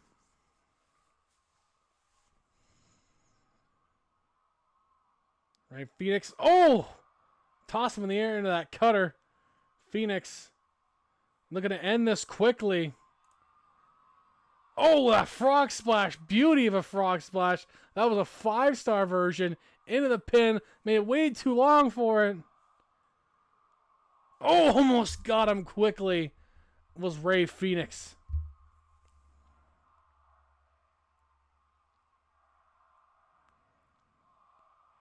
Ray Phoenix, I know, has been eyed by ECW to be added to that, as well as Dragon Lee, as they're looking to add some more luchadors to fight with Rey Mysterio and Sin Cara, and among others too. I heard he wants to feed Andre the Giant to a bunch of small guys all the time, which is really funny. Fairy tale ending by Ciampa gets it. The pin, kick out by Phoenix.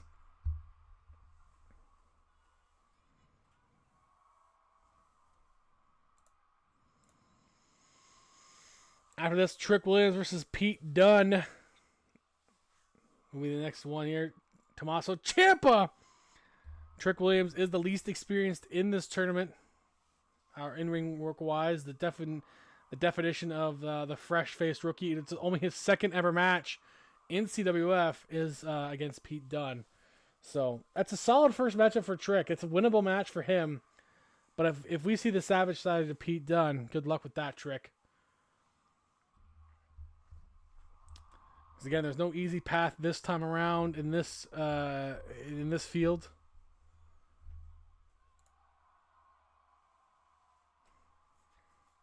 As Phoenix is starting to roll again here. Phoenix. Oh my god, the frog splash from the apron. He's going to do it. Oh no. What's he got here? Oh my god. What the hell is that? Oh, they have broken Ciampa's neck. Oh, and he got him with that beautiful move by Ray Phoenix as he moves on.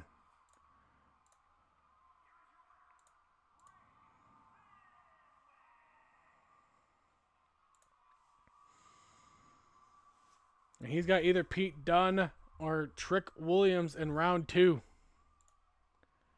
And that'll be the next matchup. And we're getting near the end of our round 1 matchups.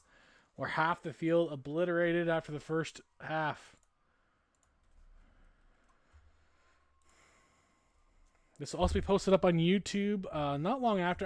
I have some time over the Christmas holidays because I'm going to be done with my course project for school too. So I'm going to be posting some stuff because we already did our family Christmas. So I got really nothing else to do. So because I'll be off for 3 days. I'll be like, I don't know what else to do. So I'm going to be streaming hopefully week 1 and then working some other videos and stuff to post them all out. And I'm going to try to get a bunch of videos posted out and then plan the schedule. So they got one for like that day, and then one for later in the week, and then one for like New Year's Eve kind of thing, and stretch them all out. Because I do have a video I still have to edit and post, and then we'll have a more consistent back catalog ready to go, which is the plan. So we'll see.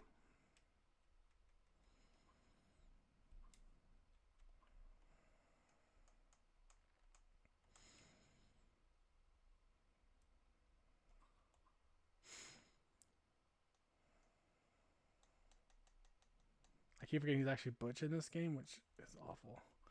It's just awful. All right. Trick Williams and Pete Dunne. Here we go.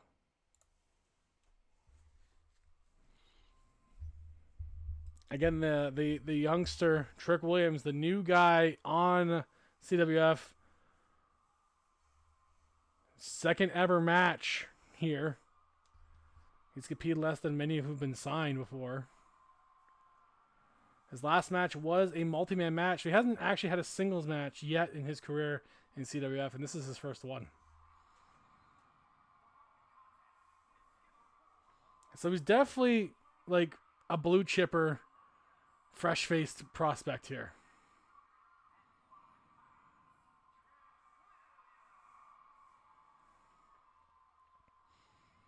Again, a very winnable first round matchup with Pete Dunne, who hasn't had the greatest of goes here.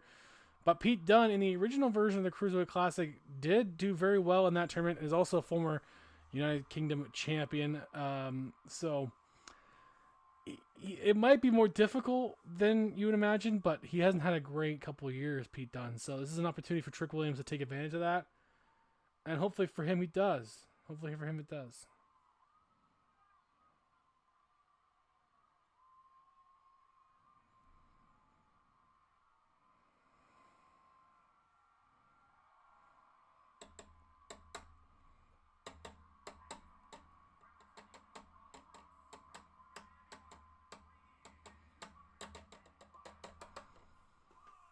Butch! Fuck that name. I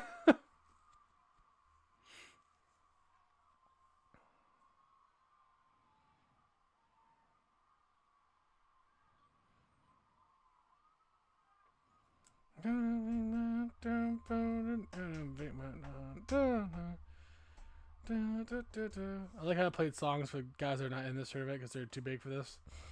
But it's okay.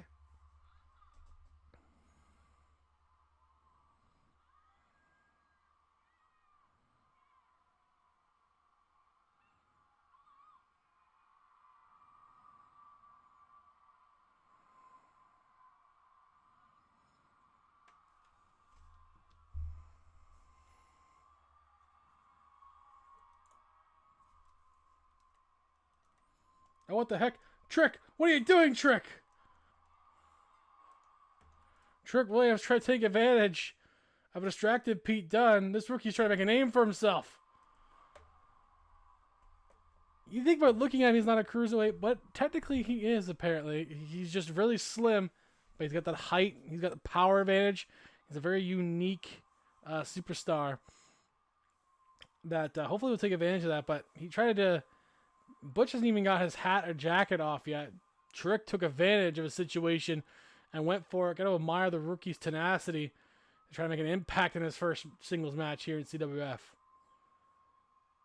First one in his career at this point. A rookie from the system. And now the ref's going to break it up, let Pete Dunne get his stuff up, but Williams did not wait long. Went for the attack again, but Pete Dunne fighting it back. I don't think pissing off Pete Dunne's a good idea, but again, I admire the spirit, the fighting spirit of Trick Willie. Single flapjack there into the pin on Pete Dunne. Kick out there, couldn't quite get anything going there.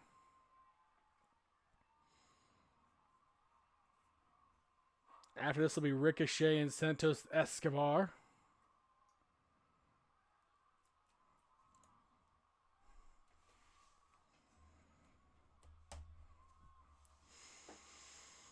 The longest running Ring of Honor champion in CWF history. Before its closure this season, he started off as that. Now Escobar is unemployed, wasn't kept for NXT, and looking for a gig. So this tournament could be a way back in for Santos. Pete Dunne continues to fight on the ECW brand.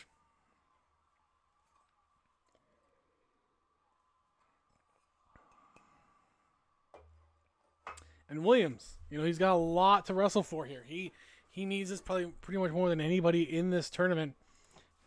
Especially if he can get an opportunity to fight MJF at the end for the World X title.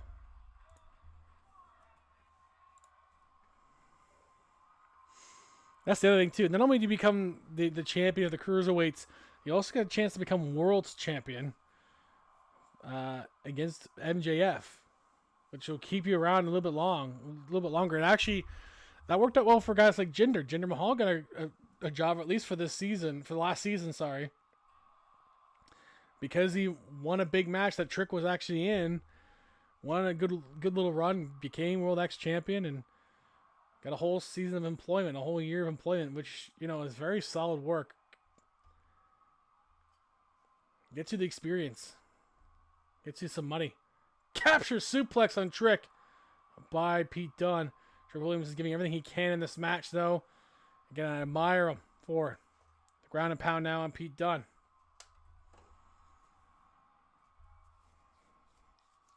Now they're trading blows with each other on the ground and pound. Go for that submission, trying to weaken those big, long legs of Trick.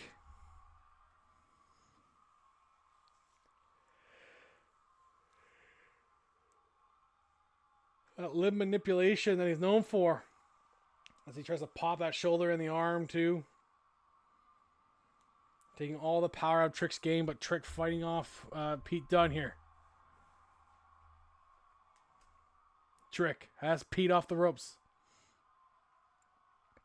Oh, what a pop-up fist.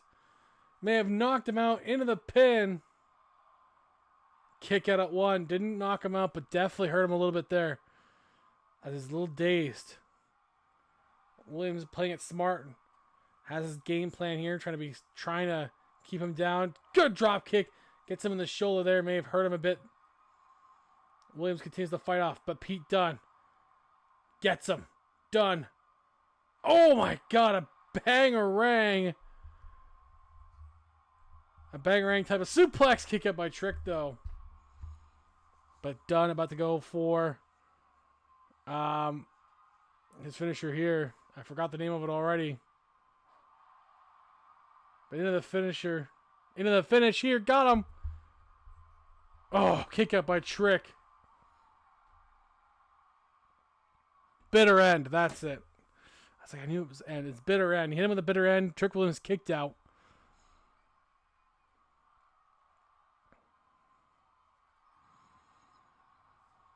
But now Pete Dunne's rolling. He has the rookie down.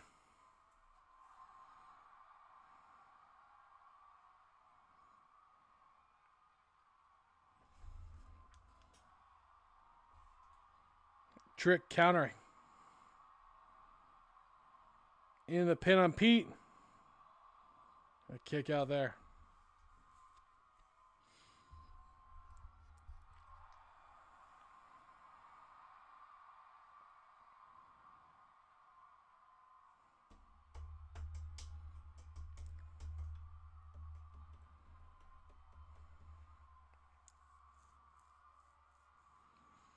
Side slam on Pete Dunne by Trick. He's looking to finish him off. Oh, here he goes. Trick shot. Swinging neck breaker. Actually, I thought he was going for the trick shot. Didn't go for the trick shot, but he went for the swinging neck breaker. And almost caught on Pete Dunne with a kick out.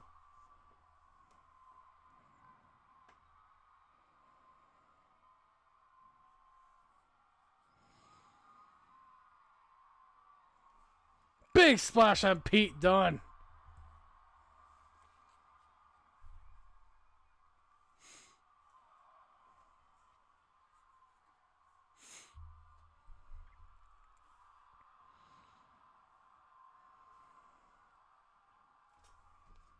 But Dunne countering him here quickly.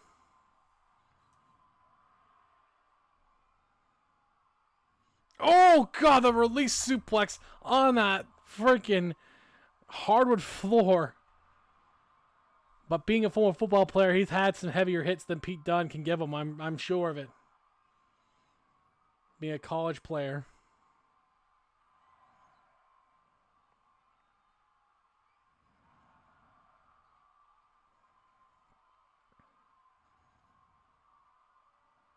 Thank you for the hydrate. Gwen. Oh, Trick Williams has Pete Dunne down.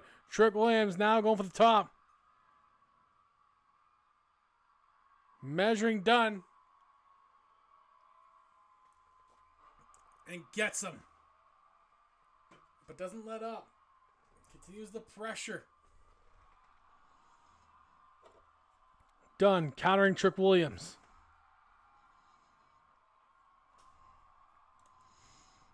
After this will be Ricochet and Santos Escobar. And we still have Rey Mysterio versus Ilya Dragunov coming up. Hurricane and Orange Cassidy. Dirty Dom versus Buddy Matthews. Chad Gable, Jack Perry, and Gargano versus Sabin to end round 1. Dunn's bust up and he's taking out the arms of Williams.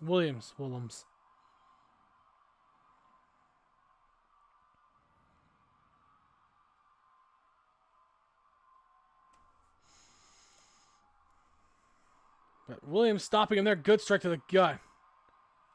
But Butch or Pete Dunne, how you want to ask. Those chops. Williams with those strikes back.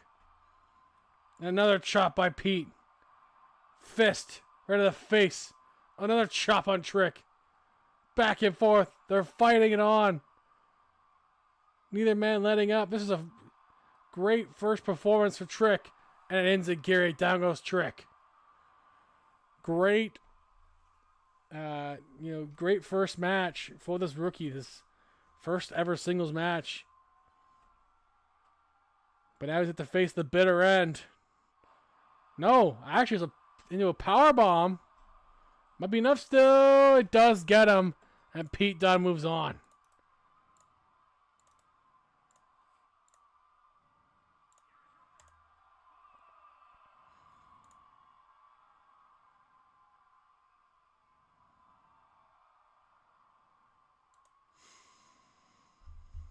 Butch.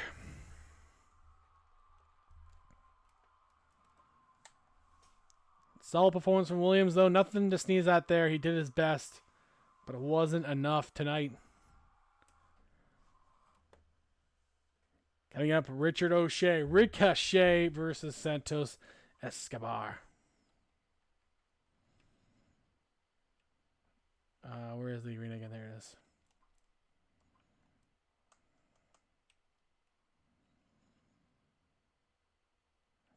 Oh, yeah, there's Ricochet.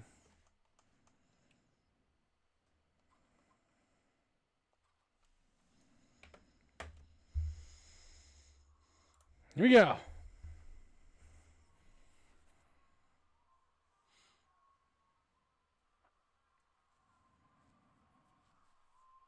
Both these guys have been really talented wrestlers in Mexico. Ricochet, fuck's sakes, previously for Lucha Underground as Prince Puma.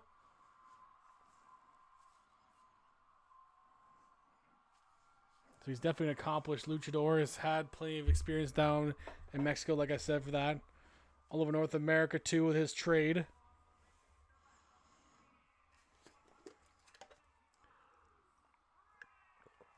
He's been with us since Season 1. Former Raw Tag Team Champions with Braun Strowman as the Smooth Operators. One of our favorite tag teams we've had in CWF, the Smooth Operators.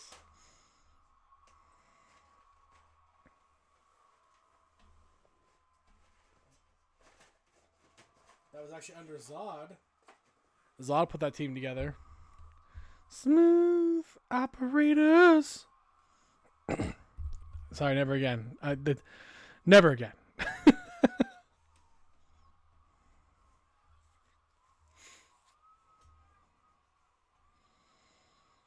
Unless you want. I mean, you're not going to like it, but imagine having those seats in the back. Like, they're not even facing the ring. Those would be the worst seats in the house.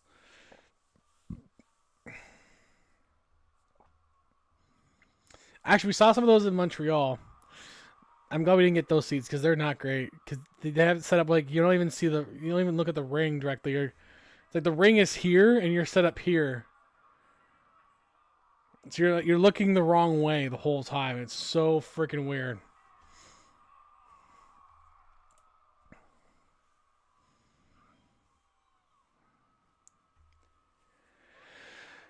LWO.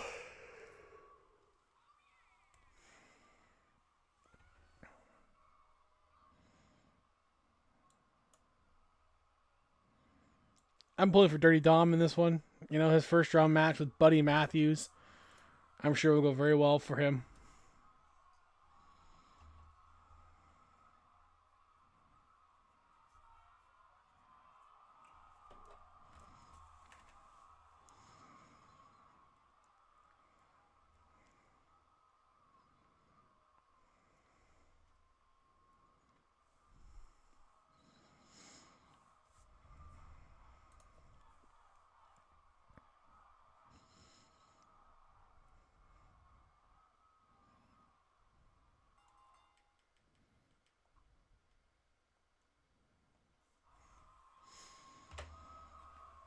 Will the former Ring of Honor champion be able to beat down Ricochet? Good little opener there for Santos, showing a bit of that power.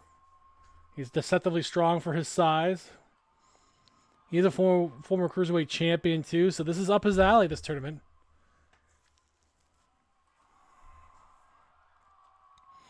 Ricochet's had a rough season 3. I believe he's also an ECW competitor. And yeah, just he had a rough season 3. And I think he's currently looking for a new job.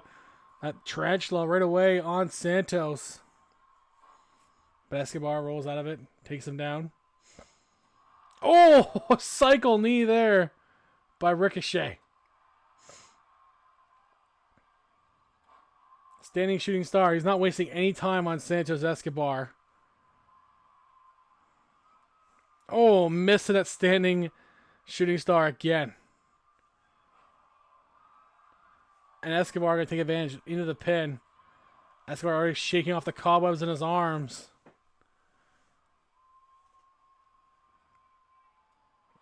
That springboard elbow by Ricochet. Escobar trying to do a sneaky pin. Not even a 1, but does throw him off the path here. But Ricochet right back to it. Tilt-a-whirl head scissors. And he's relentless against Escobar. Snap suplex by Ricochet. Missing that knee strike. Escobar has an opening.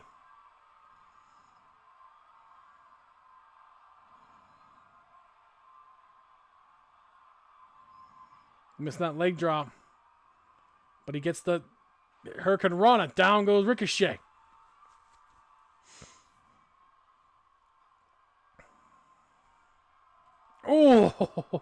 Oh, another strike by Ricochet. Recoil. Escobar getting pummeled in that corner. Almost finished it quickly.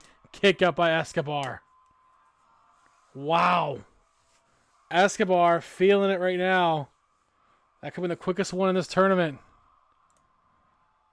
Ricochet. Oh my God. Perfection on that move.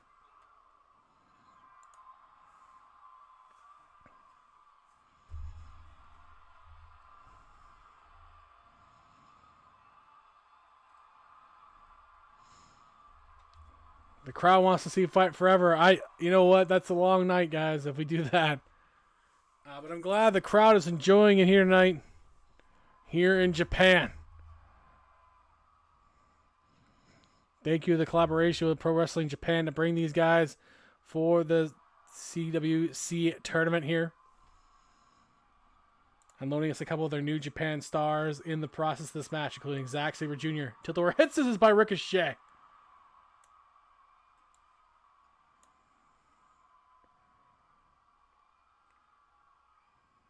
Ricochet, look at that!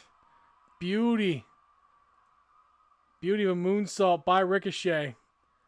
Now they're going to wrap up the match against Santos here. Oh, God. I heard his back crack on that one. That may have hurt. Kick up by Santos. Has to be running on adrenaline at that point.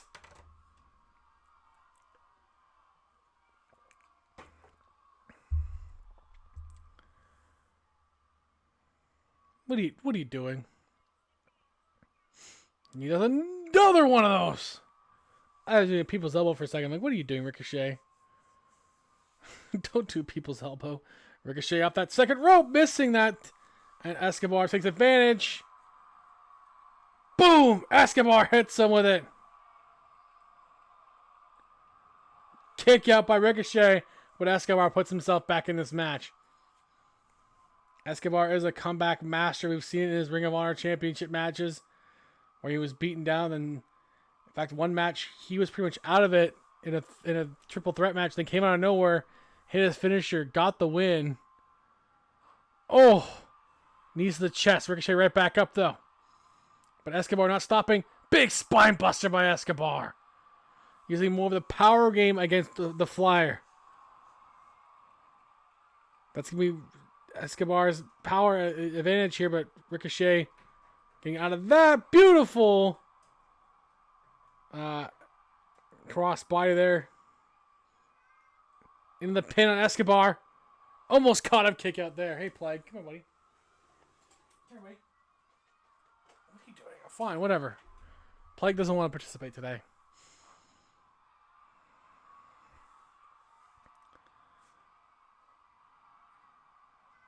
Meow.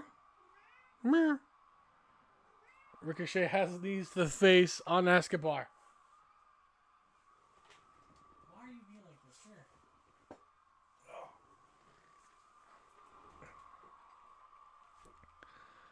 We got Plague here, guys. Escobar looking to finish this up, but Ricochet with a counter into the pin. Can he get the sneaky pin? Couldn't quite get it. What do you think, Plague? Who's going to win this one, buddy? He doesn't care. He's a very hands-off boss, this cat. What are you trying to do, buddy? There you go, Ricochet. Oh, Escobar stopping him there. And a cross body by Escobar.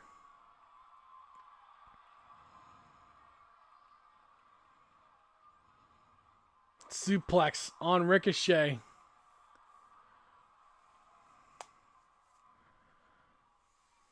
Escobar measuring his man.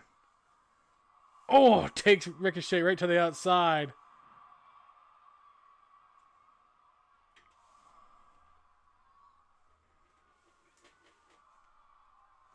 Hey, don't be chewing wires.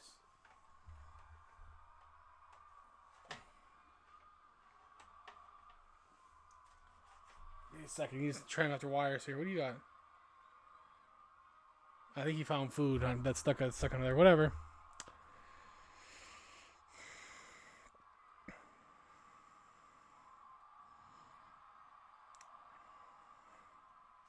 He found something under there. I hope he didn't.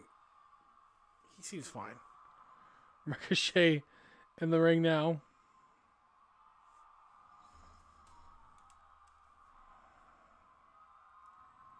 Ricochet, just no, Ricochet, just take the win. Just take the win, Ricochet. What are you doing? Oh my God! Oh!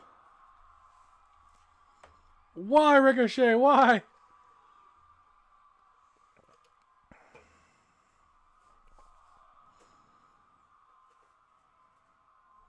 Oh! Just get him in the just get back in the ring, Ricochet.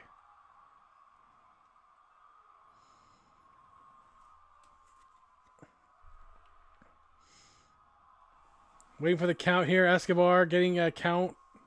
Ref is taking a very long time for this count.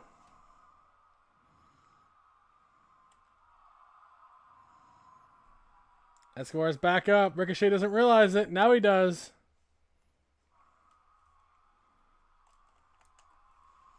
Recoil! Escobar down. And Ricochet moves on. what a wise move by Ricochet. Wait for Escobar. Hits a recoil. Escobar had no shot. That's it. Ricochet.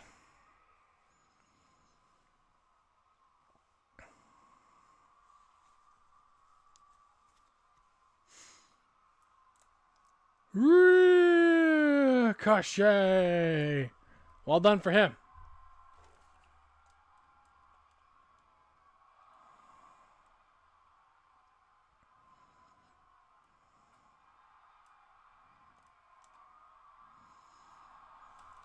Apparently after the bell, he went out and gave Santos another one, which, come on, man.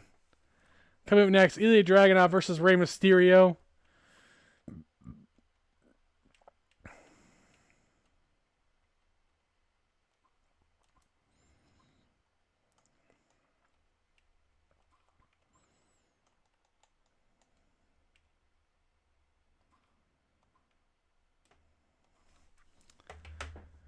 And that should be it for that bracket for round one.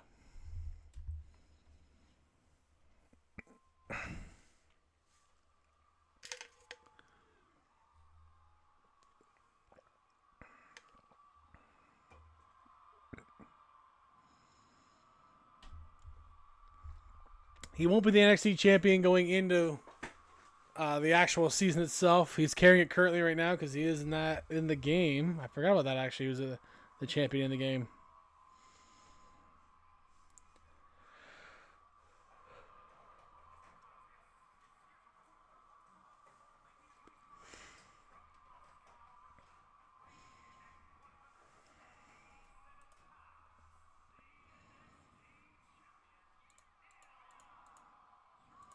I believe he's also going to be competing on AEW now as part of that trade that sent Darby Allin and Ilya Dragunov to AEW. In exchange, I believe, was for DDP, who now goes to SmackDown.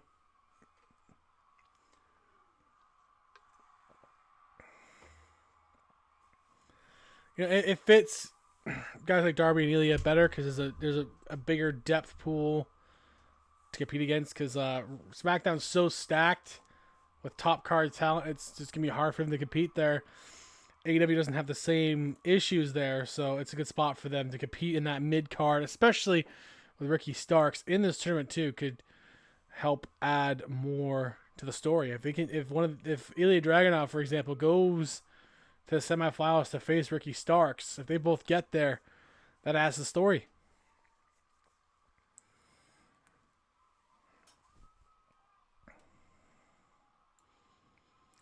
We'll do a bit of round two as well before we wrap up tonight, and then we'll continue the rest tomorrow. And then it'll be Night of Champions on the weekend as we get ready for the regular season on the 23rd.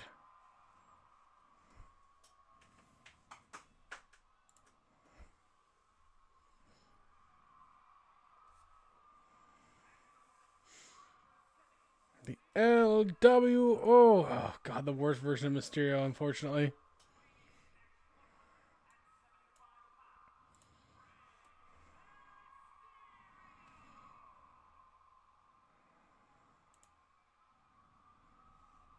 Da, da, da, da, da, da, da.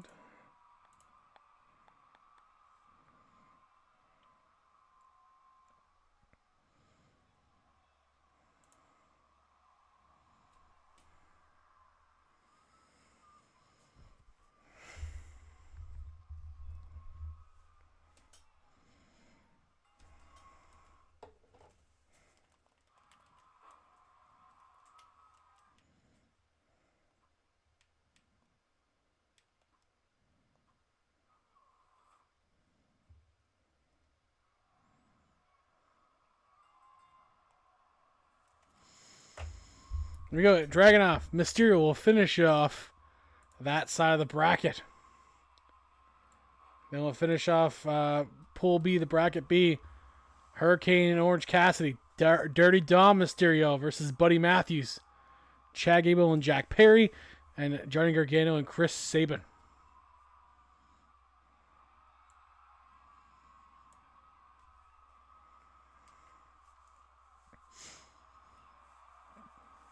Another hard-hitting guy versus a luchador here. Oh, Dragunov again.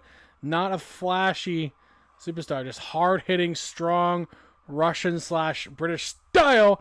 As he's dominated the British scene as well. Him and Gunther were the two top guys for men's British wrestlers. With Zack Sabre Jr., those three did incredibly well in the UK brand of wrestling. As well as Will Ospreay. They were the big four in UK wrestling.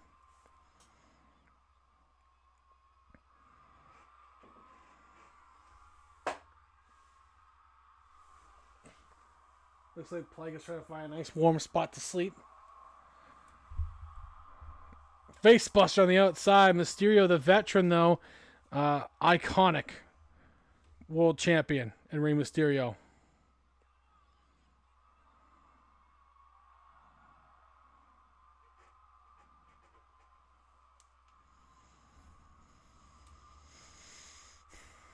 WWE champion, world heavyweight champion, Cruiserweight champion, U.S. Intercontinental. Has done everything in wrestling that you possibly could for a man his size, too.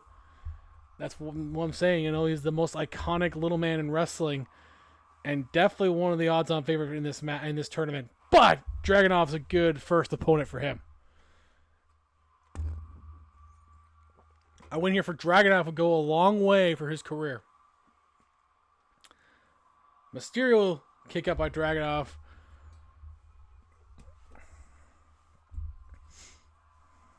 But again, the ultimate underdog has won tougher matches than Dragunov. So he's got to be careful and be prepared against Mysterio, who knows more about wrestling than Dragunov even can even imagine. He's forgotten more about wrestling than Dragunov has ever known. So will that play a factor? It's the same thing with Hurricane later. Hurricane has been around for a very, very long time. One of the more experienced guys in this tournament. It was originally 6. He'll be able to make it. He was replaced by Dirty Dom in this, but the Hurricane is the second more experienced guy in this tournament, and for good reason, because they're both incredible veterans, both former World Cruiserweight champions. In fact, the Hurricane was an influence on many of these guys in their careers.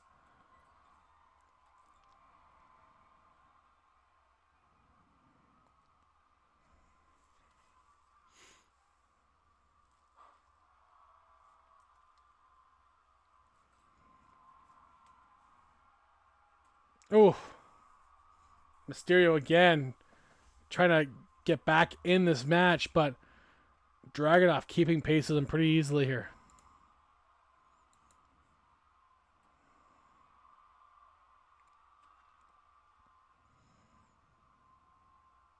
Dragunov, driving it knee to the side head of Mysterio. Mysterio off that second rope into the splash, a crossbody splash into the pin. Almost caught Dragunov kick out there. Mysterio almost caught him off guard there.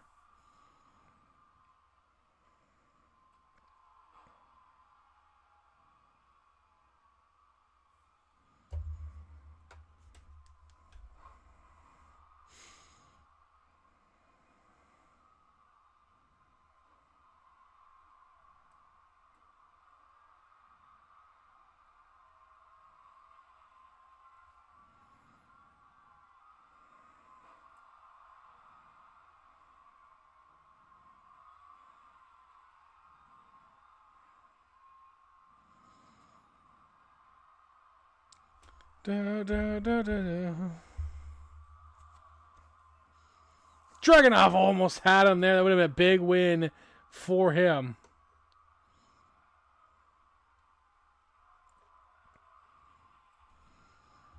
Dragunov measuring Rey Mysterio. Missing the elbow.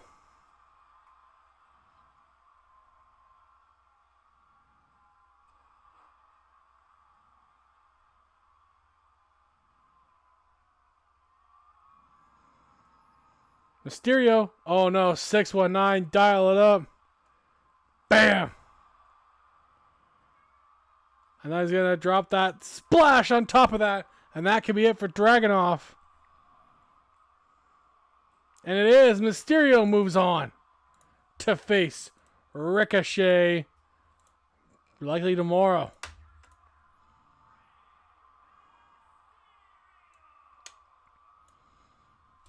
Oh my god. Play. Come here. You little bastard. Come here. Come on, buddy. Oh. Alright, anyways. Copy my buddy. Coming up next, Orange Cassidy versus the Hurricane.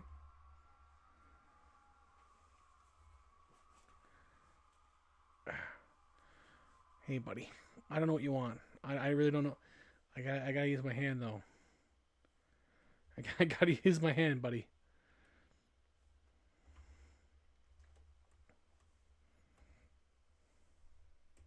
No, don't go in there. Go in here. Go over here instead. Yeah, you go there.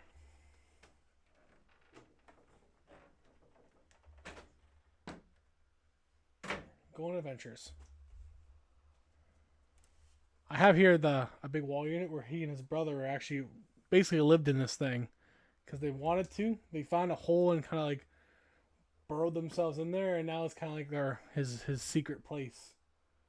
Because they basically they basically lived their first 3 months in there because they were so tiny. I wasn't gonna let them out. Plus, they were scared of me still for a while because they're just babies. I probably took them a little too young for their family, but they were moving and they needed a place to go. So it is what it is. Anyways, Orange Cassidy returns to CWF and he takes on the Hurricane. It should be a fun match here. This would be in real life a fun matchup. A Hurricane would definitely go along with Orange Cassidy's antics.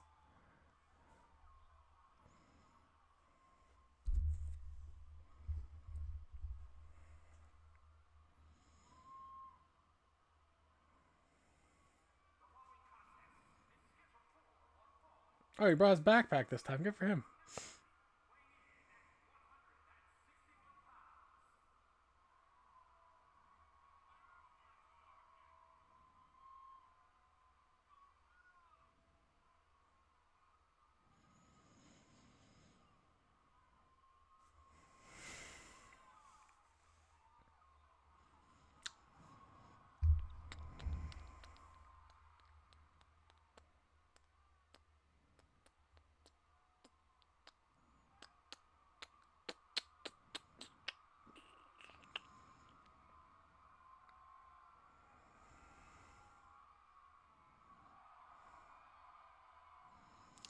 Do do do do do.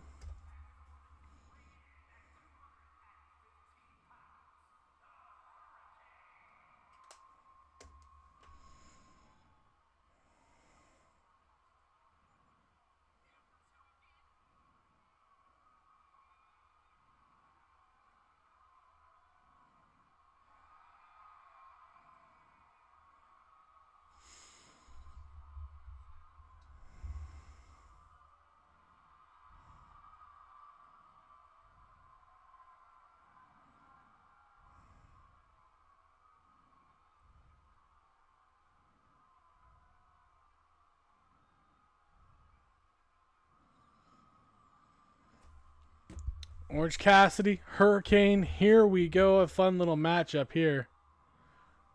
Oh, fuck. I keep forgetting the controller part of this.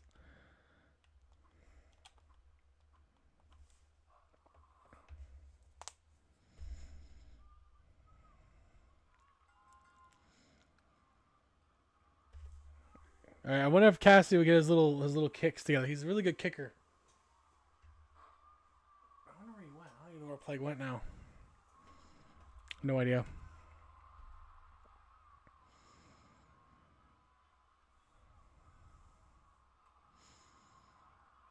Hurricane has Orange Cassidy up.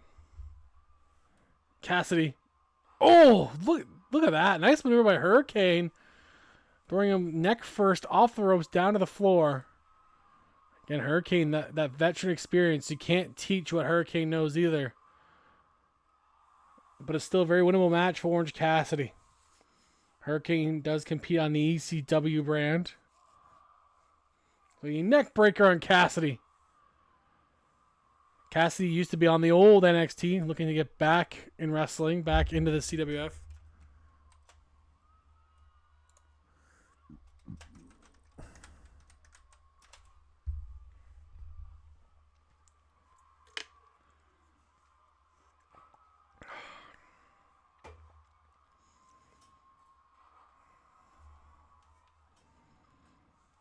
Good old drop kick there. I almost forgot to put my meals in. Shit, I gotta do that now.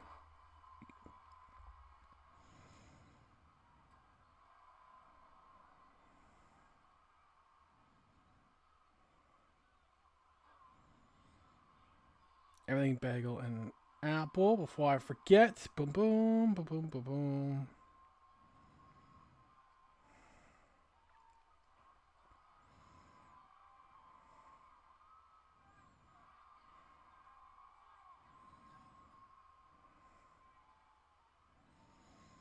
Oh, backbreak on Cassidy there. Into the pin.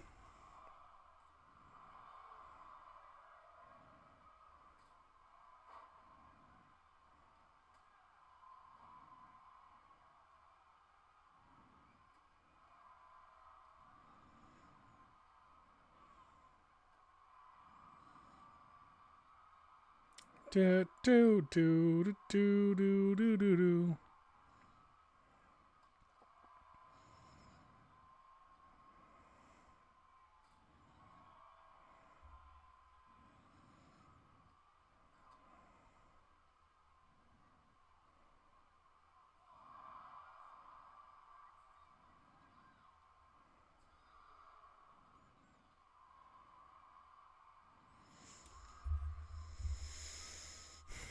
Cassidy.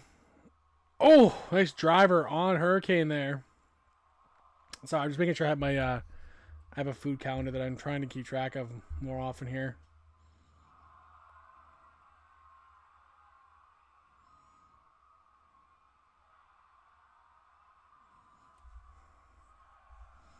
Six.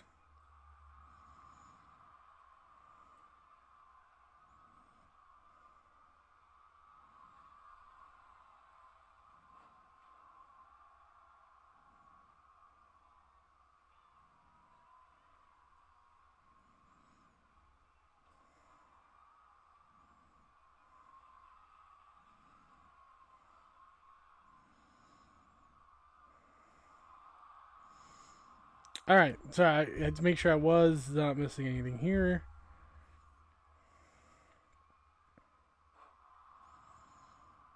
And I'm gonna make sure I put that in too. I'm gonna have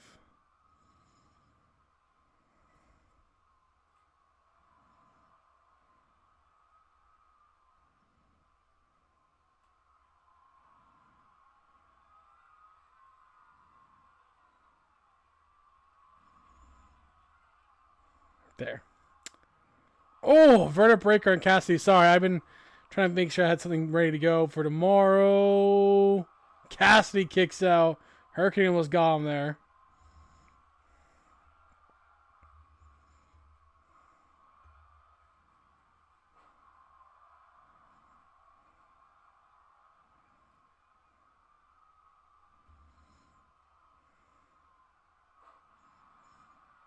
Cool. I think that's good.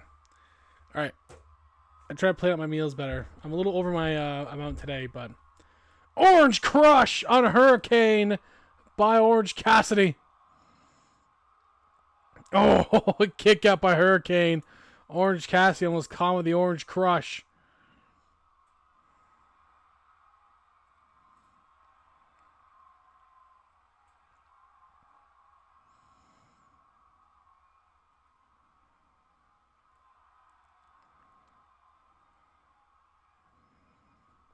And the Hurricane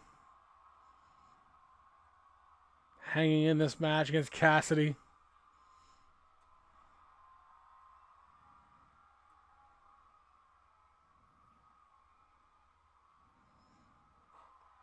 Hetzes his takedown on Hurricane. Cassidy.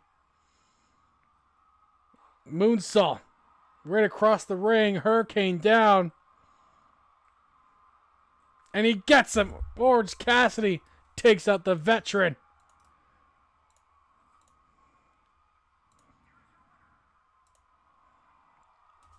Orange Cassidy moves on.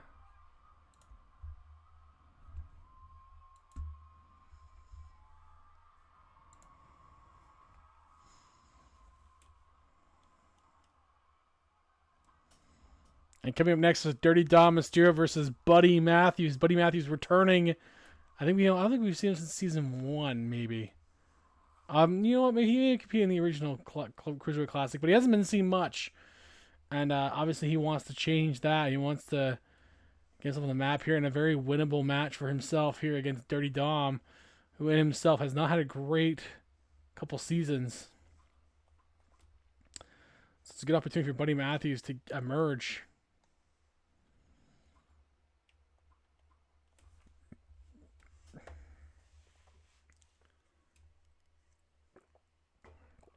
Here we go.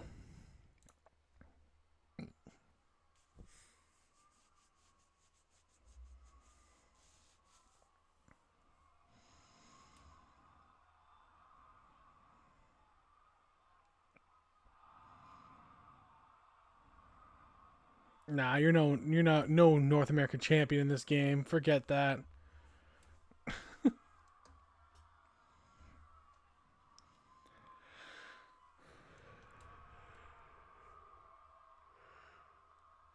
Do.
Buddy Matthews. Rhea Ripley's husband. That's what he's really known for, honestly.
Here we go. Buddy returns to CWF against Dominic Mysterio, the Dirty Dom. Oh no, right away, no. Dirty Dom immediately doesn't know what to do with himself against Buddy Matthews, who he's had problems with before. In fact, he's faced Buddy Matthews before in favor of his sister, in honor of his sister. Now Buddy Matthews is coming in as the favorite, as the popular one of the match. The tables have turned.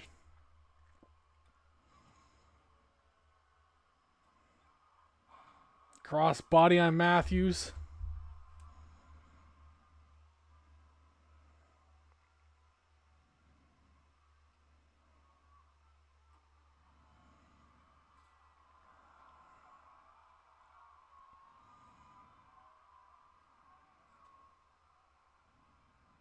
And the neck breaker there. Down goes Dom. Matthews goes right after him, though. Oh, missing that. Mysterio with a dodge.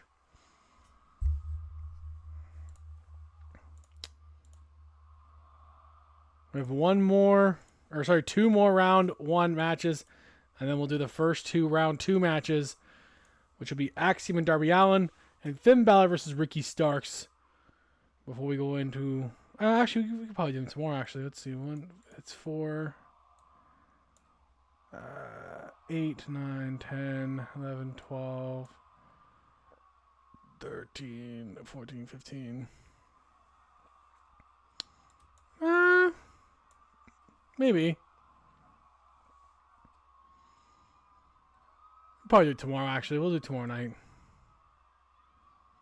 Yeah, we'll finish up round 1 tonight, and then we'll do round 2 and everything else tomorrow, which will be the last 15, 16 matches. Takedown by Buddy Matthews there on Dominic. So we have 2 more after this. Chad Gable and Jack Perry and Jerry Gargano versus Chris Sabin. Dirty Dom is cut under his eye there. So his vision will be impaired at this point. So I realize I have to do a quick exercise before I go to bed too. Gotta get more active these days. Ref is down. I'm gonna put the phone in while I'm at it then. Put my phone in. Oh. Make sure I'm not crushing the cat while I'm coming over here.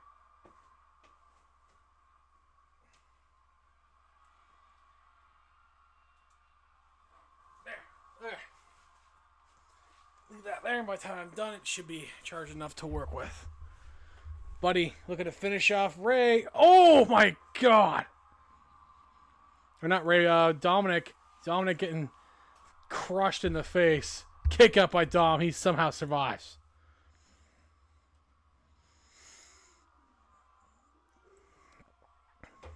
What the heck? No. Come on. No, don't help, Buddy. Don't help Dominic. Are you kidding me? Are you kidding me right now? It's Finn Balor! It's Finn Balor! What? 18-16. Ref didn't see it. Dominic has a chance. Dominic has a chance. God damn it. God. No. Finn Balor, who won his first round match, has helped Dominic. And Buddy is taken out in the corner. Now Dominic has the opening. God damn it, Finn Balor.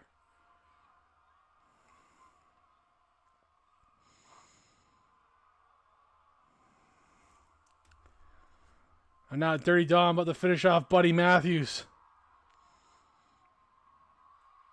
Frog splash on Buddy. Thanks to Finn Balor.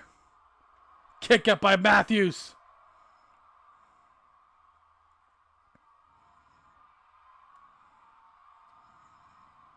But Matthews is still getting him with that gut wrench.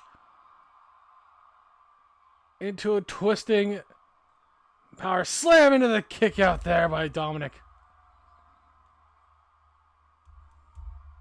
That was Murphy's Law by Buddy Matthews.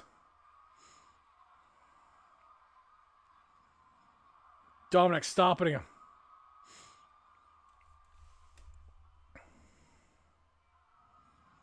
Cross body. Matthews, worse for wear. Mysterio taking advantage.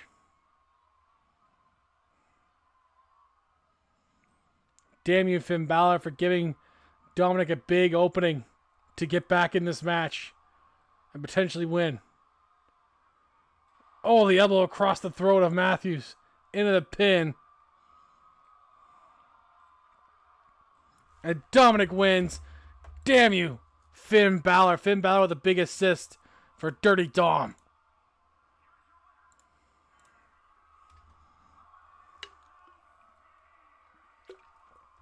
Now both Finn Balor and Dom are in round 2.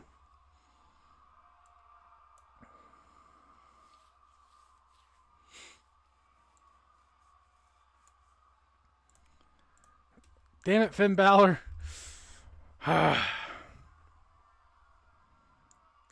We got two more, though. Chad Gable and Jack Perry coming up next.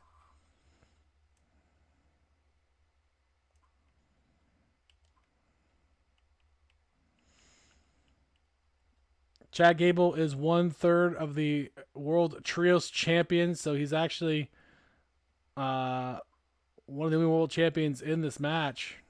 In this tournament, I should say.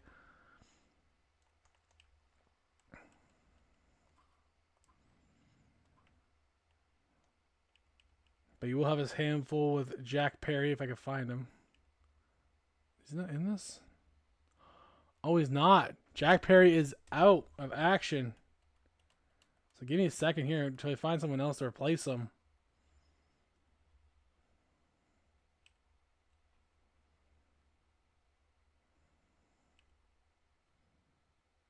We have a replacement.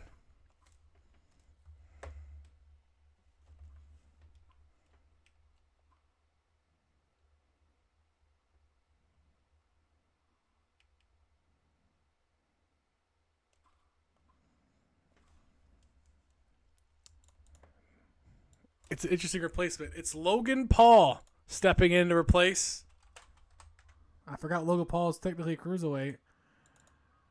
He's got no plan right now, so Logan Paul it is. So Jack Perry replaced with Logan Paul against Chad Gable. Logan Paul, a former World Tag Team Champion last season with Lexus King. He's also a former World's Champion in the previous title lineage, the WWE Champion. That's what Logan Paul used to be. So definitely one of the dark horses in this tournament, and actually could really well win this one, which is unfortunate, but he could. So Chad Gable, despite being 1/3 of the World Trios Champions, he doesn't have his partners tonight. He's just got Logan Paul one-on-one, and Logan Paul's really good in singles matches in this game.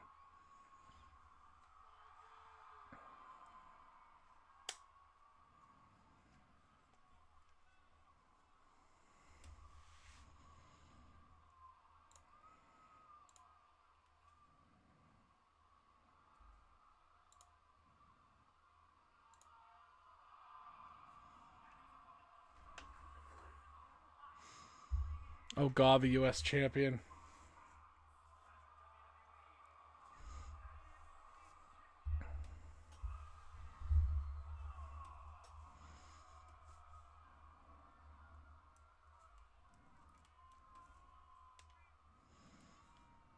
Boo! Fuck Logan Paul.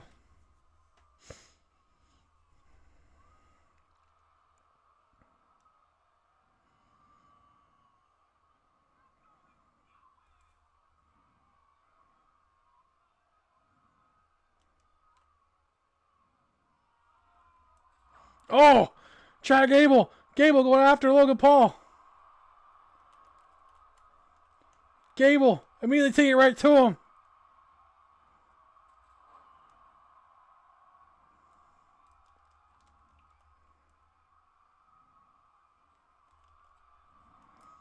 He takes it right to Logan Paul immediately. That's a page out of Kurt Angle's book right there. Logan Paul is so disliked that he's going to take advantage here. But Paul, right on him.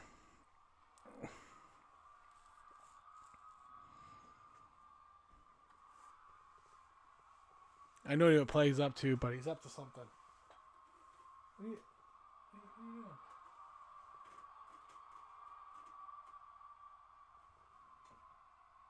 I hear scratching, and I'm not sure what he's scratching at. Give me a second. Oh, you're in the box? Okay, you can have the box. That's usually Jay's thing. I left the box on the floor for Jade to play with, but apparently Plague likes boxes too. He mostly chews them. Doesn't really play. He just mostly chews them. He likes chewing, but not on cords, thankfully, which would have been so bad because I already had Jade do that.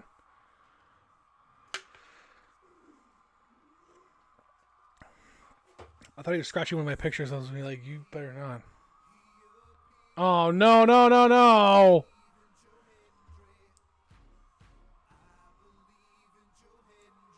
He's so quiet. Thank God. Thank God. I don't know why it's so quiet. My headphones are full blast here. But thank you for the thank you for the bits. During the Logan Paul versus Chad Gable Cruiserweight Classic Round 1 match, Round 2, and everything, and the rest of the rounds will be tomorrow. We've seen some great first round matches here. We have seen some CWF debuts, including one coming up, and Chris Sabin as he takes on Johnny Gargano. Into the pin here. Kick out by Gable.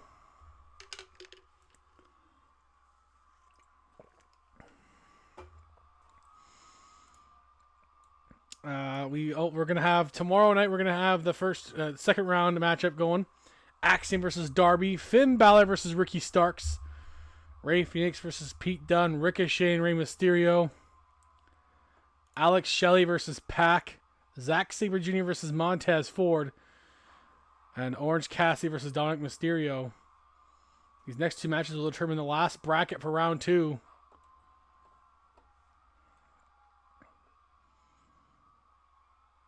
Skull crushing finale on Gable by Paul. Paul splashing on Gable into the pin. Kick out there at 1. Possum pin on Paul by Gable. Ref way too long. Ref is starting a little tired here, but Gable is gushing blood.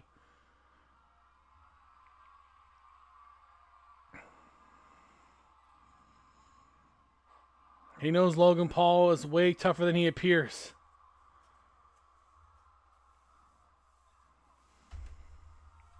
And his name is John Cena! That's a lot louder. Oh my God. Oh, Jesus Christ. Oh, I also got a heart attack again. How many heart attacks I'm going to have today? But thank you, Peanut, for the bits. I did get my Twitch payout, actually. I should look into my next upgrade for our streams. I need some stuff for my food studio, my kitchen studio. So I definitely gotta get some. I'm gonna get some lapel mics, I think, and another shelf. I actually have a shelf here I could use. I could use it out there. Yeah, because I don't think I have a place in here for it. I'll have to see. But I definitely gotta get a lapel mic next, and a different camera for out there only, and then we'll have a good setup for there. I'm gonna get this same the same camera, because I like this camera for out there, and then I'll have a different setup. All I gotta do is move the laptop and nothing else, and it should be good. I'll have a different setup for things, and then I can read the chat from my phone. So yeah, I did the test with that, and it worked out pretty well. I might try to do another one in January. I'm gonna try to do a monthly food stream if I can. Now that I'm starting to get my setup in the basement.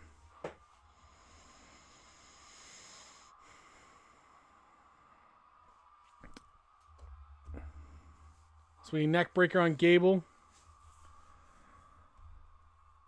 Peanut's been a good new friend of ours. We're gonna have him on into the Geekdom podcast in the new year.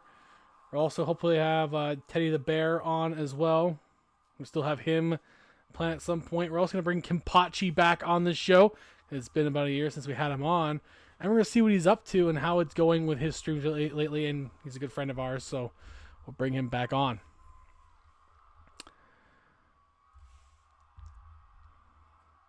And we have an old friend of ours that recently rejoined our Discord, so I might have to talk to him and bring him on too, and we'll have a chat. He's not a streamer or anything, but he's an OG of our group, and it'd be cool to talk to him again. So we'll see. Maybe we'll bring him on for that too.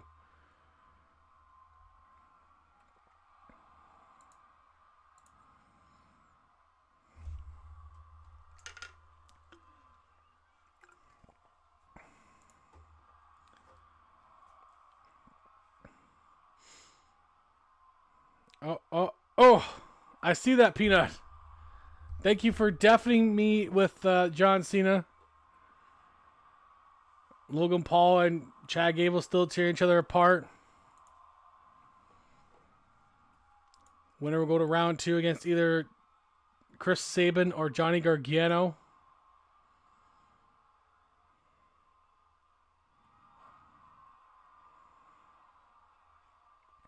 The CWF debut of Chris Sabin, one of the most accomplished wrestlers outside of the big league. But now he's here in CWF looking to make a mark. Alex Shelley has already moved on as he beat Carmelo Hayes in the first round.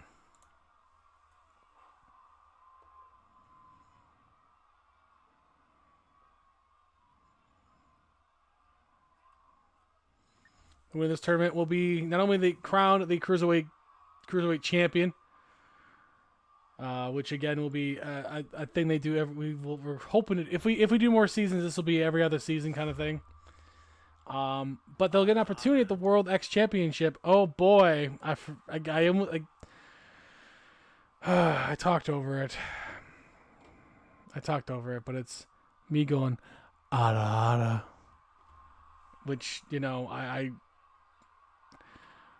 I can't avoid it now because Devil put it on sound alert and I had to put it on permanently. It's there forever.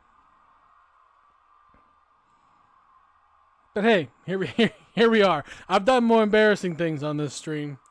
I had to wear a blonde wig once recently, so like literally a couple weeks ago.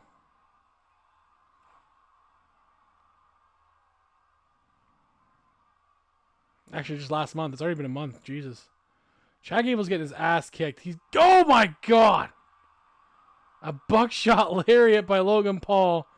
He is just completely destroyed Chad Gable. Logan Paul moves on.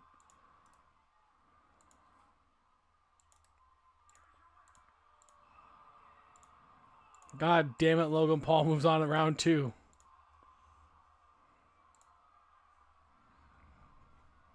I'm really hoping either Gargano or Sabin kicks his ass in return. Double injuries for Gable. Not a good first impression for him for the season. Getting completely eviscerated by Logan Paul. Damn, I didn't think it'd be that rough. But our last match of the evening. Gargano and Sabin.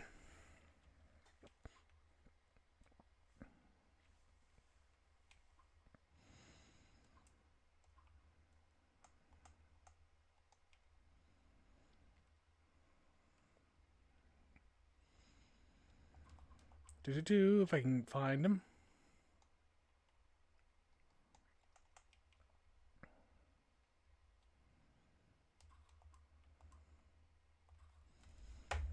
There you go.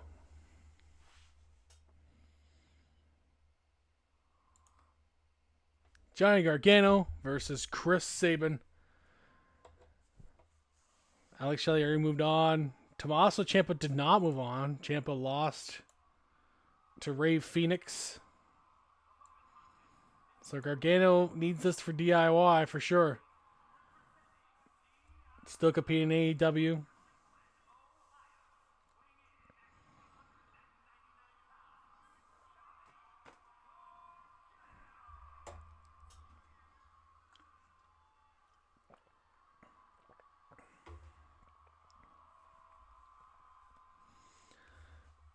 Oh, man.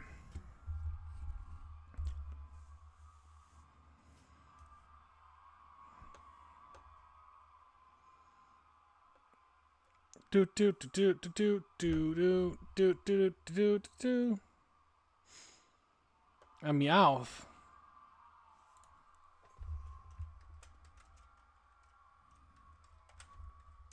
I'll catch a Meowth.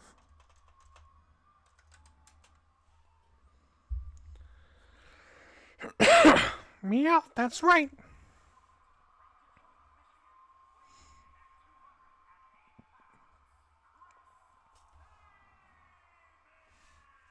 Motor City. They have it. They have that entrance in here. Him pointing to his hand like that. I didn't even think of it having this. They do have it in here. That's awesome. They have this in here.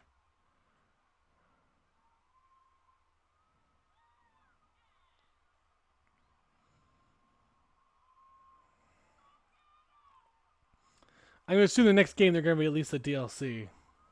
So that'd be awesome to have them in full time. Especially if I run next season, I'm definitely gonna get Motor City Machine Guns.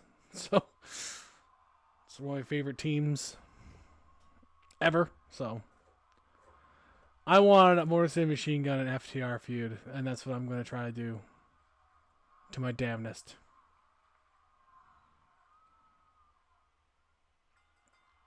Oh crap.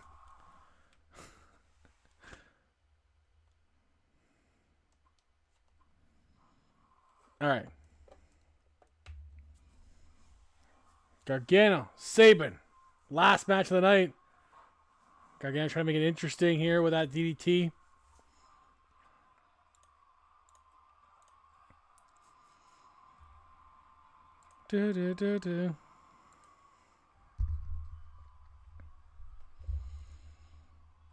Ooh.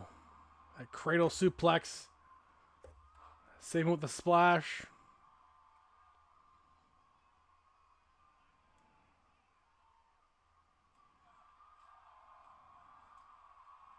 Spinning fist there. Oh.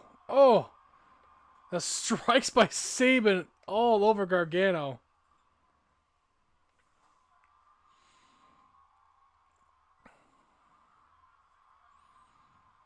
This might end up being the quickest one of the night. Gargano is just getting his ass kicked by Chris Sabin.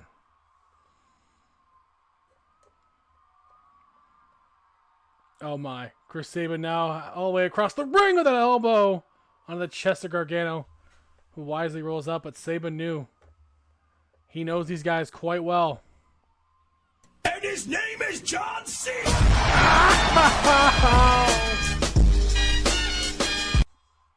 Ow!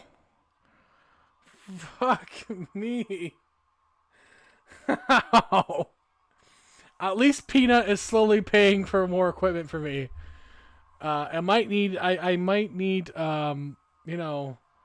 hearing aids as part of that equipment, but it's there nonetheless. Luckily, I have coverage for that. I'm pretty sure I do. I never had to look into it before.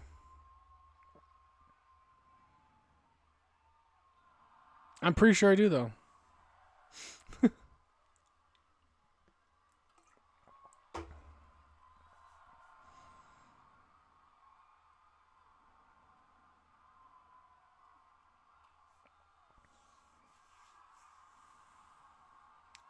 Hey, oh no! If this is a double count out, that's it.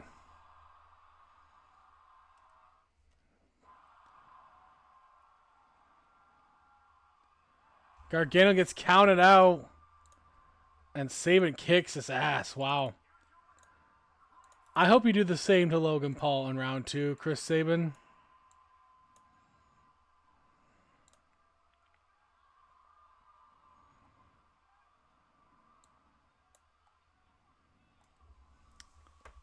You know, we had to get one not so great opening round matchup. So there you go. That's our final match of the night, though. Let's see. I haven't rated in a while, so I think I'm just gonna do one. Let's open up Twitch because I haven't done one in forever. So let's do one. If I can find someone. Oh, you know what? We can because we have Sally. So, we could just go to Sally.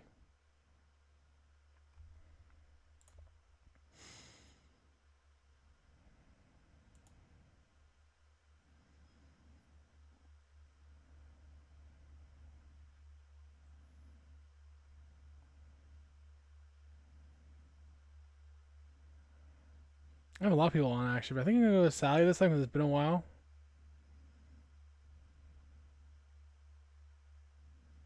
Yeah, we'll do that because it's just been a while. We'll take the safe bet our first one in a while. We might do another one tomorrow, and then yeah.